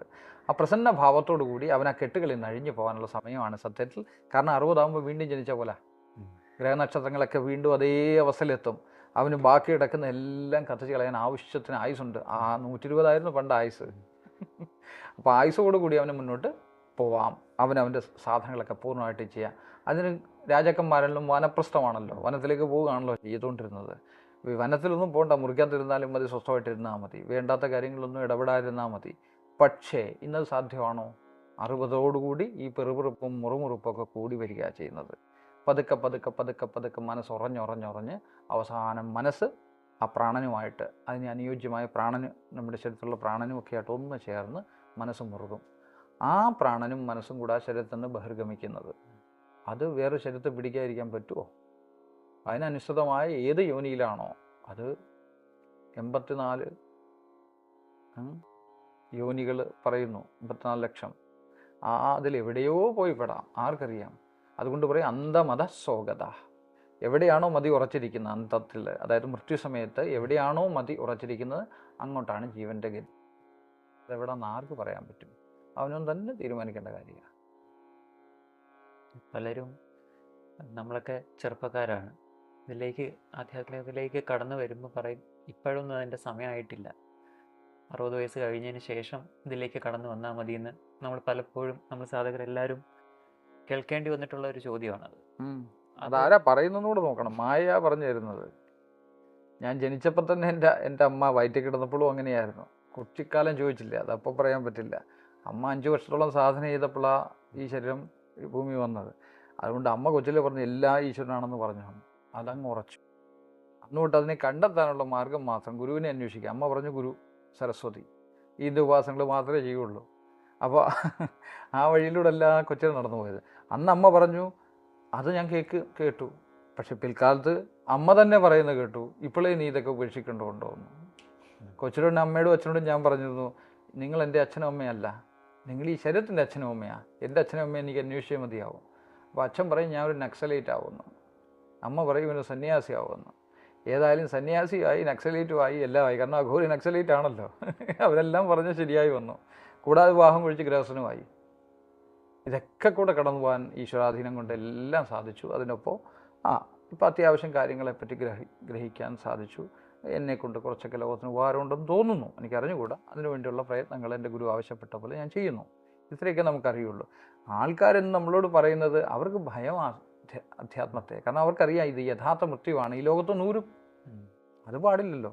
ഞാനിവിടെ പെട്ട് കിടക്കുക, നീ ഇവിടെ പോവണ്ട, നീ ഇവിടെ കിടക്ക്, എൻ്റെ കൂടെ കുറച്ച് ആൾ വേണമല്ലോ, എല്ലാവർക്കും അവരുടെ ഗ്രൂപ്പിനെ വേണമല്ലോ. അതിനുവേണ്ടി പറയുന്ന അത് വളരെ സൗമനസ്യത്തോടെ സന്തോഷത്തോടെ തിരസ്കരിക്കുക ആ ഉപദേശത്തെ. എത്രയും എളുപ്പം തന്നെ അധ്യാത്മ ഭൗതിക വിരുദ്ധത എവിടെയാണ്? ഈ ലോകത്ത് നിന്നല്ലത് എവിടെ പോയി, എവിടെയൊക്കെ പോയി, ഏത് ചന്ദ്രനിൽ പോയാലും ഏത് സൂര്യനിൽ പോയാലും നക്ഷത്രത്തിൽ പോയാലും തിരിച്ച് ഇവിടെ തന്നെ വരണ്ടേ? നമ്മളെല്ലാം ജിയോ സെൻട്രിക്കാ. ഭൂമിയാണ് നമ്മുടെ സെൻറ്റർ, ഭൂമി അമ്മയായത്. ഇവിടെ തന്നെ ജീവിക്കണം. ഇവിടെ നമ്മൾക്ക് നമ്മുടെ സ്വർഗം നമുക്കുണ്ടാക്കി തീർത്തേ മതിയാവും. വേറെ ആരും ഒന്നും രക്ഷിക്കാൻ വരില്ല. ഒരു ദേവതയും വരില്ല, ഒരു ദേവനും വരില്ല, ഒന്നുമില്ല. ദേവതയെ എങ്ങാണ്ടൊന്നും കൊണ്ടുവരികയൊന്നുമല്ല. ഇൻവോക്കിംഗ് ദേവത എന്നാണ് പറയുക. അകത്തും ദേവതാശക്തികളെ നമ്മൾ ഉണർത്തുക. അതിനല്ലേ ന്യാസങ്ങളൊക്കെ വെച്ചിരിക്കണേ. അല്ലാതെ പുറത്തൊരു ദേവതയൊന്നും ഇല്ല. പുറത്ത് എന്തൊക്കെയുണ്ടോ അതൊക്കെ അകത്തും ഉണ്ട്. അപ്പോൾ അകത്ത് നമ്മൾ ഇഗ്നൈറ്റ് ചെയ്യുക, ഉണർത്തിയെടുക്കുക, അതിനെ ഇൻവോക്ക് ചെയ്യുക എന്നൊക്കെ ആ വാക്കുകൾ ഉപയോഗിക്കുന്നത്. അല്ലാതെ അധ്യാത്മം നമുക്ക് ഭൗതികം സുഖകരമാവും. അധ്യാത്മം ശരിയായി വന്നാൽ ഈശ്വരനും കൂടെ കൂടിയില്ലേ? അതുവരെ ഒറ്റയ്ക്കല്ലേ ഈ ഒറ്റക്കാള വലിക്കുന്ന പോലെ നമ്മൾ വലിക്കാം. മറ്റൊരു സൈഡിൽ കൂടെ ഒരാളൂടെ വലിക്കാൻ കൂടുമ്പോൾ എളുപ്പമായില്ലേ പണി? ഈശ്വരൻ കൂടെ ഒന്ന് വലിച്ചോളും. നമ്മുടെ ഭാരങ്ങളൊക്കെ ആ പാവം ചുമന്നോളും. ഒന്ന് വെച്ചു കൊടുക്കണം. വിട്ടുകൊടുക്കാൻ നമ്മൾ തയ്യാറല്ല. അഹങ്കാരം തയ്യാറേ അല്ലല്ലോ. ഭാരം നമ്മൾ തന്നെ ചുമക്കും. എൻ്റെ ഭാരം എന്തൊരു അഭിമാനമാണ്. മനസ്സിനെ ഒന്ന് പരിണാമം വരുത്താൻ നമ്മൾ നിന്നു കൊടുക്കുക എന്നുള്ളത് തന്നെയല്ലേ ആധ്യാത്മികത? അതെ, ആ മനസ്സിനെ തപ്പിപ്പിച്ച് തപം എന്ന് പറഞ്ഞാൽ എന്താ? അതിനെ ഉരുക്കി ഇതിൻ്റെ അകത്ത് വാസനാമലങ്ങളൊക്കെ പതുക്കെ പോയി ഒന്ന് ശുഭ്രമായി വരും. മറ്റുള്ള കർമ്മദോഷങ്ങളൊക്കെ സ്വപ്നങ്ങളായിട്ടോ കർമ്മം ചെയ്തോ ഒക്കെ ഒഴിവാക്കി, ഹോമങ്ങളും ഒക്കെ അതിനു വേണ്ടിയുള്ളതാണ്. പതുക്കെ മനസ്സ് സത്വിക ഭാവത്തിലേക്ക് ഉണർന്നു വരും. രജസും തമസും അതിൻ്റെ ദോഷങ്ങളൊക്കെ മാറിക്കിട്ടും. ഇതൊക്കെ ലോകത്തിന് ആവശ്യമാണ്. അതിൻ്റെയൊക്കെ കോമ്പിനേഷൻ കറക്റ്റായിട്ട് അവിടെ ഇരിക്കും. പതുക്കെ സത്വം കൂടി ഇല്ലാതാകാന്ന് വെച്ചാൽ പൂർണ്ണ മനസ്സില്ലാണ്ടാവുക എന്നാണ്. സത്വം മാത്രമായിട്ടിരിക്കുന്ന ഒരു അവസ്ഥയില്ല. അപ്പോഴും അവിടെ രജസും തമസും ഉണ്ടാവും. അതായത് ഒരു മരത്തിൻ്റെ മൂടയെ മുറിച്ചു, പക്ഷെ അത് പിന്നെയും പൊട്ടിക്കിളക്കും. അല്ലാതെ ഈ അവസ്ഥ എത്തിയെന്നും പറഞ്ഞ് ആരും അങ്ങ് പോയിട്ടൊന്നുമില്ല. അതുകൊണ്ടാണ് അവർ വീണ്ടും ഈശ്വരനാമം ജപിക്കുന്നത്. എപ്പോൾ വേണേൽ വീണ് പോകാം. ആർക്കും പോയും ഉയരത്തിൽ നിന്ന് വീണാൽ കൂടുതൽ ഭാരമാണേ, കൂടുതൽ അപകടകരമാണ്. താഴെ ഇരിക്കുന്ന വീണാൽ കുഴപ്പമില്ല. അതുകൊണ്ട് തന്നെ ഭൗതികതയ്ക്ക് വിരുദ്ധമല്ല അധ്യാത്മം. അധ്യാത്മം എന്ന് വെച്ചാൽ വാക്ക് തന്നെ എന്നെ അറിയുക, എന്നെ സംബന്ധിച്ചുള്ളത് എന്ന് മാത്രമല്ലേ ഉള്ളൂ. ഭൗതികം എന്ന് വെച്ചാൽ എന്താ? എനിക്ക് ചുറ്റുമുള്ളത് ഈ പ്രകൃതിയായിട്ട് സമരസപ്പെട്ട് ജീവിക്കുന്ന അധ്യാത്മം വേണ്ടേ?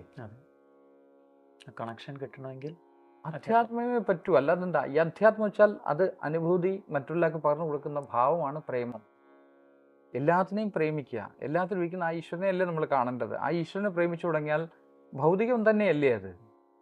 പക്ഷേ ഇത് സാധാരണ കാണുന്ന ഭൗതികം, അച്ഛനോ അമ്മയോ അയൽവക്കക്കാരനോ ശത്രുവോ മിത്രവോ ബാധകളൊന്നുമില്ലാതെ എന്ന് വെച്ചാൽ അവരോടൊന്നും പെരുമാറുന്ന എല്ലാവരോടും ഒരുപോലെ പെരുമാറണമെന്ന് ഞാൻ പറയുന്നില്ല. അതൊക്കെ അവസ്ഥകൾക്കനുസരിച്ച് യുക്തി ഉപയോഗിച്ച് തീരുമാനിച്ചോളുക. പക്ഷേ സത്യത്തെ മറക്കാതിരിക്കുക. യുദ്ധമൊക്കെ ചെയ്യുമ്പോൾ നല്ല പൂർണ്ണ യുദ്ധം ചെയ്തതായിട്ടല്ലേ പറയുന്നത്. പൂർണ്ണജ്ഞാനികളും യുദ്ധം ചെയ്യുമ്പോൾ അവർ നശിപ്പിക്കാൻ തന്നെ ചെയ്യുക. പക്ഷെ അറിയാമല്ലോ നശിപ്പിക്കാൻ പറ്റാത്ത ആത്മാവ് അതിലുള്ള എന്നാണ്.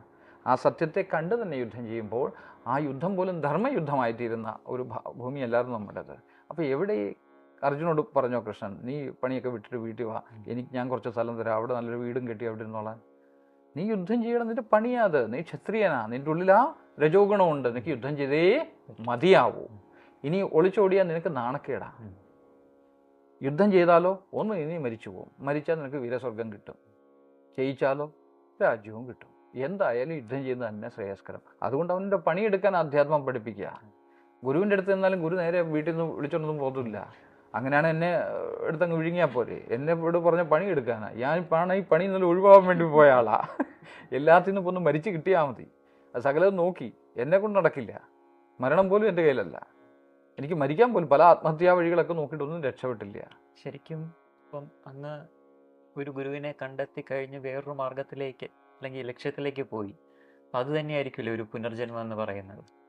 ഗുരുവിൽ എത്തിക്കഴിയുമ്പോൾ ഞാൻ മനസ്സിലാക്കി, എന്നോട് ഇതൊന്നും ചെയ്യാൻ, ഈ ആശ്രമം ഇത്യാദി പദ്ധതികൾ, ലോകവുമായിട്ട് ബന്ധപ്പെടുക, ഇതൊന്നും എനിക്ക് ആഗ്രഹം ഉണ്ടായിരുന്നല്ല. വാസന ഉണ്ടായിരുന്നിരിക്കും. ഇത് ഗുരുവിനല്ലേ അറിയൂ, എനിക്കറിയില്ലല്ലോ.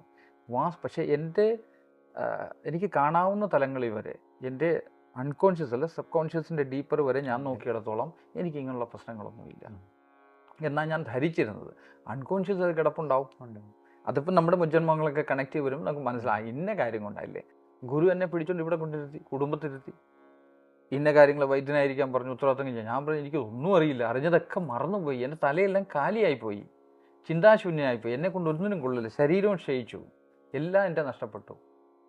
അതെല്ലാം ഞാൻ നഷ്ടപ്പെടുത്തിയല്ലേ, അതും അഹങ്കാരമല്ലേ, വല്ല കാര്യം ഉണ്ടായിരുന്നോ എന്നിപ്പം ചോദിക്കും. അന്ന് അതൊന്നും അല്ല പ്രശ്നം, എങ്ങനെയെങ്കിലും ഒന്നും മരിക്കണം. അവിടെ ചെന്ന് അവസാന തലത്തിലേക്ക് അവൻ അവിടെ എത്തിച്ചിട്ട് പറഞ്ഞു പോകാൻ പറഞ്ഞാൽ ഗുരുവിൻ്റെ വാക്കിനെ അനുസരിക്കേണ്ടതല്ലേ. അതോടുകൂടി മോക്ഷത്തിനുള്ള ആഗ്രഹം കൂടി ഇല്ലാണ്ടായി. അവനോട് മോക്ഷം എന്താണെന്ന് ചോദിച്ചപ്പോൾ അവൻ പറഞ്ഞു തന്ന ഉത്തരം കേട്ടപ്പോൾ മോക്ഷത്തിനുള്ള ആഗ്രഹം കൂടി ഇല്ലാണ്ടായി. മോക്ഷത്തിനുള്ള ആഗ്രഹം തന്നെ ബന്ധമുണ്ടെന്നുള്ള വിശ്വാസം കൊണ്ടല്ലേ. അതെ, ബന്ധമില്ല എവിടെ മോക്ഷം. എന്ന കാമോന മോക്ഷച്ചിദാനന്ദ രൂപ ശിവോഹം ശിവോഹം അല്ലേ. ബന്ധമുണ്ടെങ്കിലേ, ബന്ധമുണ്ടെന്നുള്ള വിശ്വാസം ഉണ്ടെങ്കിലേ മോക്ഷത്തിനുള്ള ആഗ്രഹം ഉണ്ടാവും. പക്ഷെ ഇപ്പം ബന്ധമുണ്ടെന്നുള്ളത് നമുക്ക് അറിയാമല്ലോ. അതിൽ നിന്ന് ഊരി കിട്ടാൻ വേണ്ടി മോക്ഷത്തിനായി ആഗ്രഹിക്കുക. പതിയെ പതിയെ മനസ്സിലാവും മോക്ഷവും ഇല്ലെന്ന്. അത് വേറെ തലം.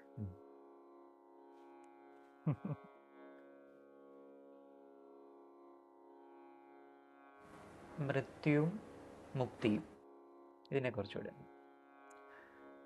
സാധാരണ എല്ലാവരും മൃതരാകുക, അതായത് മനസ്സും പ്രാണനും അടുത്ത ജന്മത്തിനു വേണ്ടി ശരീരത്തെ ഉപേക്ഷിച്ച് പോയി, പഴയ ഉടുപ്പൂരിക്കളഞ്ഞു പുതിയ ഉടുപ്പിന് വേണ്ടി അന്വേഷിക്കൽ. മുക്തി എന്നാൽ മോഹങ്ങളില്ലാണ്ടായി. മോഹത്തിനുള്ള ഉക്തിയാണ് മുക്തി, മോഹങ്ങളില്ലാത്ത അവസ്ഥ. മോഹമില്ലാത്ത അവൻ എവിടെ പോകാനാ? അവൻ എവിടെയാണോ അവിടെ തന്നെ ലയിച്ചില്ലാണ്ടായി. മുക്തന് ജന്മമില്ല. എന്നാൽ മൃത്യുവായവനെല്ലാം പുനർജന്മമുണ്ട്. ഇതേ ഉള്ളൂ വ്യത്യാസം. എന്തായാലും ഈശ്വരൻ തന്നെ. Choice is yours. ആ ഒരു ബോധം നമ്മൾ ഉണർന്നാൽ മുക്തനായി നമ്മൾ. ഞാൻ ബോധത്തിൽ അലിഞ്ഞില്ലാണ്ടായാൽ എന്ന് പറയാം. ബോധം നമ്മളിൽ ഉണർന്നാൽ എന്നല്ല, നമ്മളില്ലല്ലോ. ബോധം ഉണരുമ്പോൾ ഞാനില്ല. ആ ബോധമായി തീർന്നാൽ മുക്തി. അബോധാവസ്ഥയിൽ മൃത്യു.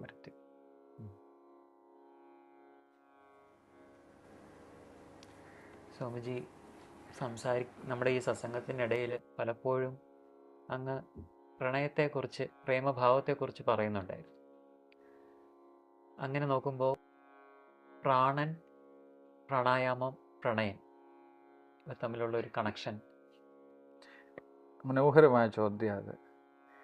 പ്രാണൻ, യഥാർത്ഥ പ്രാണൻ ഈ പഞ്ചപ്രാണനല്ല, പ്രാണന്റെ സാക്ഷിയായിരിക്കുന്ന ഞാൻ എന്ന അനുഭവം, അസ്മിതാനുഭവമാണ് യഥാർത്ഥ പ്രാണൻ എന്ന് പറയാവുന്നത്.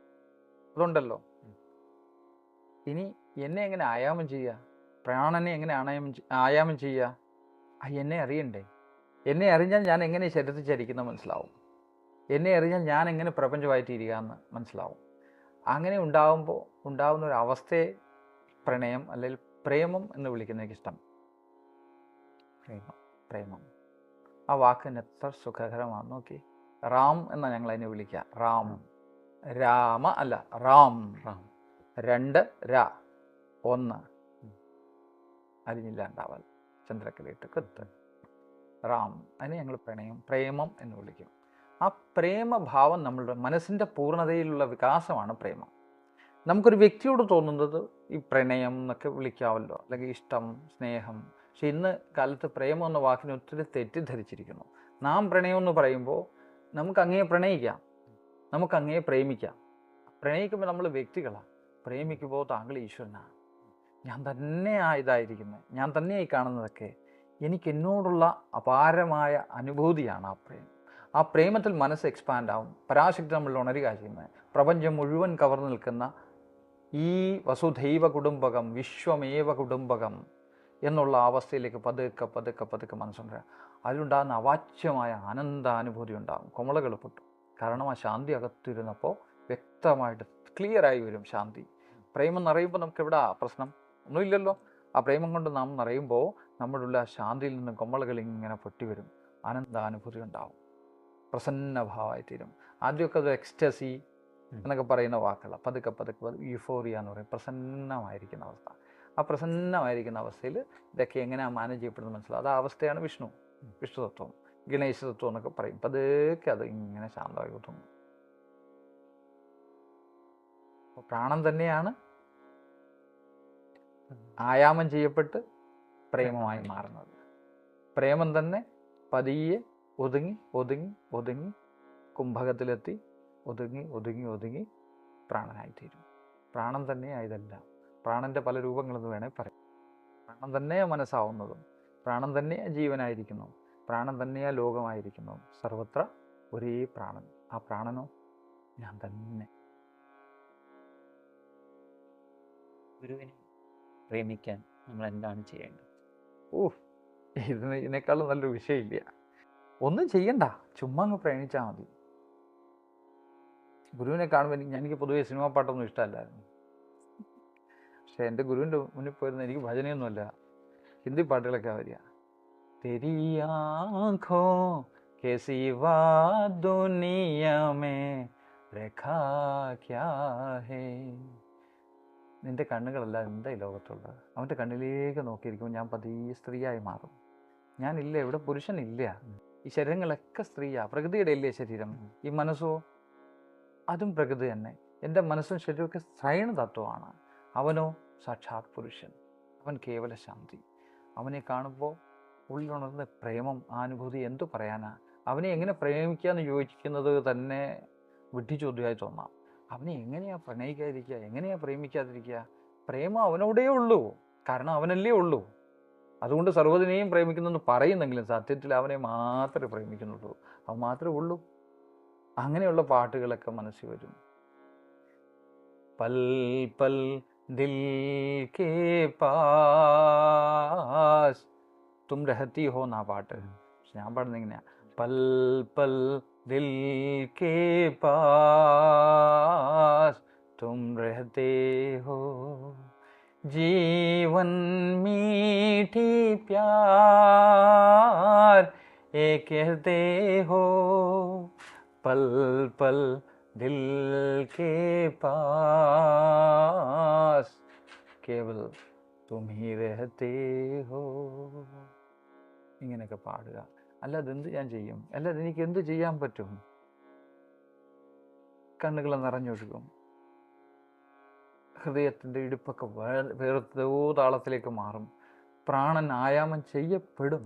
പ്രാണായാമം ചെയ്യണ്ട, അവൻ്റെ സാന്നിധ്യം മതി, അവൻ്റെ വിചാരം മതി. ആ പ്രണയം മൂലാധാരത്തിന് കുണ്ഡലിനി ശക്തി ഇങ്ങനെ ഉണർന്നാടും. തലച്ചോറും കവർന്ന് നിന്ന് തലയ്ക്ക് അപ്പുറം അതിനും മുകളിലായിട്ട് പ്രൊട്ടക്ഷനായിട്ട് അവളും ഇരുന്നാടും. എന്തു രസമാണ്!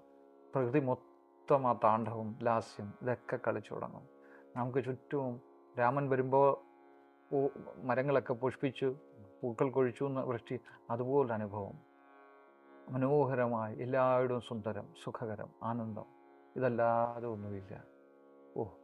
അതിനേക്കാളും വലുത് ഒന്നും വേണ്ട. ഒരു മോക്ഷവും വേണ്ട, ഒരു ലോകവും വേണ്ട. ആ സുഖം അതിന് പകരം വെക്കാൻ, അതിനുവേണ്ടി വീണ്ടും വീണ്ടും ഞാൻ ജനിക്കും. എപ്പോഴൊക്കെ അവൻ വരുന്നു അപ്പോഴൊക്കെ ഞാൻ വരും. എനിക്ക് മോക്ഷമേ വേണ്ട. അത് പക്ഷേ എപ്പോഴും പറ്റില്ല. കുറച്ച് കഴിയുമ്പോൾ അവൻ വളർന്നു കഴിയുമ്പോൾ നമ്മളെ ചവിട്ടി പുറത്താക്കും. അവൻ പറയും, നീ വലുതായി, നീ പോയി നീ നിൻ്റെ കാട് നോക്കാൻ, എൻ്റെ അടുത്തുള്ള പണി തീർന്നു. നമ്മളെ പുരുഷനാക്കി അവൻ വെക്കും. പക്ഷെ നമുക്കറിയാം അവനോടുള്ള പ്രണയം, അവനോടുള്ള പ്രേമം, അത് മാത്രമേ നമ്മുടെ ജീവൻ തന്നെ അവനാണ്. സ്വാമിജി, ഇനിയൊരു ജന്മം ഉണ്ടെങ്കിൽ? ഉണ്ടല്ലോ, ഇല്ലാണ്ടാവുന്നില്ല. ഒരിക്കലും ഞാനില്ലാണ്ടാവില്ല. അവനുള്ള കാലത്തോളം ഞാനുണ്ടാവും. അവൻ്റെ ശിഷ്യനായി എന്നും ഞാൻ വരും. അവൻ എപ്പോഴൊക്കെ വന്നാലും അവനൊപ്പം ഞാൻ വരും. അതെവിടെ ആയിക്കോട്ടെ, ഈ ലോകത്ത്, ഈ ഭൂമിയിലോ ഈ ആകാശത്തോ നക്ഷത്രങ്ങളിലോ സദാ അവനൊപ്പം ഞാനുണ്ടാവും. അത് മാത്രമേ ഉള്ളൂ എൻ്റെ പ്രാർത്ഥന. നിൻ്റെ അടുത്ത് നിന്നോടൊപ്പം എന്നെ ചേർത്തിരുത്തണം. നീ എൻ്റെ കൈ പിടിക്കണം. നീ മാത്രമേ ഉള്ളൂ എനിക്ക്. കാരണം ഈ കാണപ്പെടുന്നതൊക്കെ നാളെ ഇല്ലാണ്ടാവുന്ന നിൽക്കുന്നത്. പക്ഷെ നീയോ നിത്യനാ, മുക്തനാ. ഞാനോ നിത്യനാ, പക്ഷെ ബദ്ധനാ. നീ മുക്തൻ, ഞാൻ ബദ്ധൻ. പക്ഷെ നമ്മൾ രണ്ടും നിത്യരാ. എനിക്ക് രാമനോട് പറയുന്നില്ലേ, ആത്മതത്വത്തിൽ നമ്മളൊന്നാ. ശരീരം കൊണ്ട് ഞാൻ നിന്റെ ദാസനാ. ഒന്നാ, പക്ഷേ രണ്ടാ. ഞാൻ നിന്റെ ദാസനായിരിക്കും. സ്വാമിജി, നിങ്ങളുടെ ആശ്രമത്തിൻ്റെ പേര് ആനന്ദ് ധാം എന്നാണല്ലോ. ആ വാക്കിൻ്റെ അർത്ഥം എന്താണ്? ആനന്ദം എന്ന് വെച്ചാൽ സാധാരണ സന്തോഷം എന്ന് പറയാം. ആനന്ദം വിപരീതമില്ലാത്ത പദമാണെന്ന് പറയും. ദുഃഖത്തിനും സുഖത്തിനും ഉയർന്ന സ്ഥലം. പക്ഷെ സാധാരണ സന്തോഷം.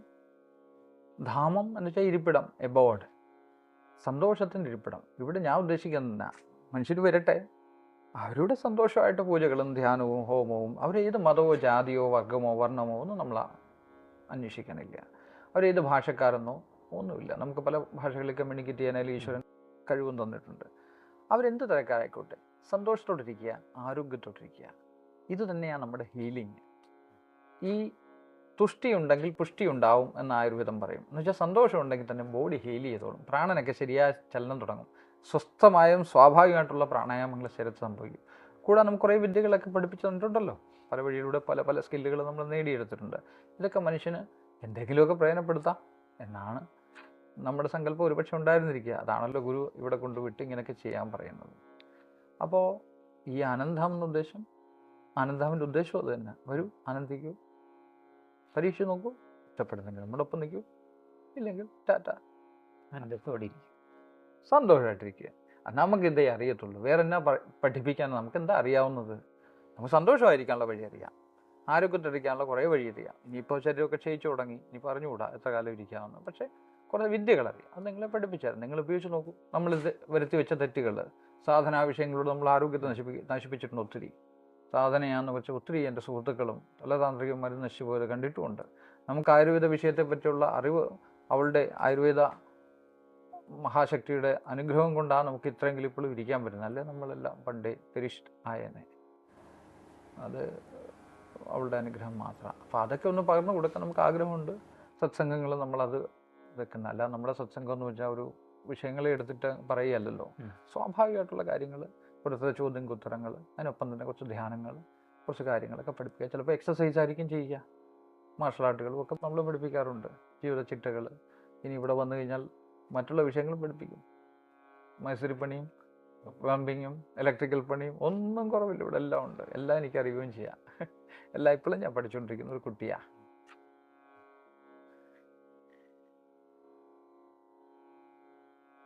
അഘോരി എന്ന പദം കേൾക്കുമ്പോൾ സ്വാഭാവികമായിട്ടും നമ്മുടെ ഉള്ളിലൊരു ഭയമായിരിക്കും, അല്ലെങ്കിൽ ഒരു അതിശയോക്തിയായിരിക്കാം ഉണ്ടാവുക.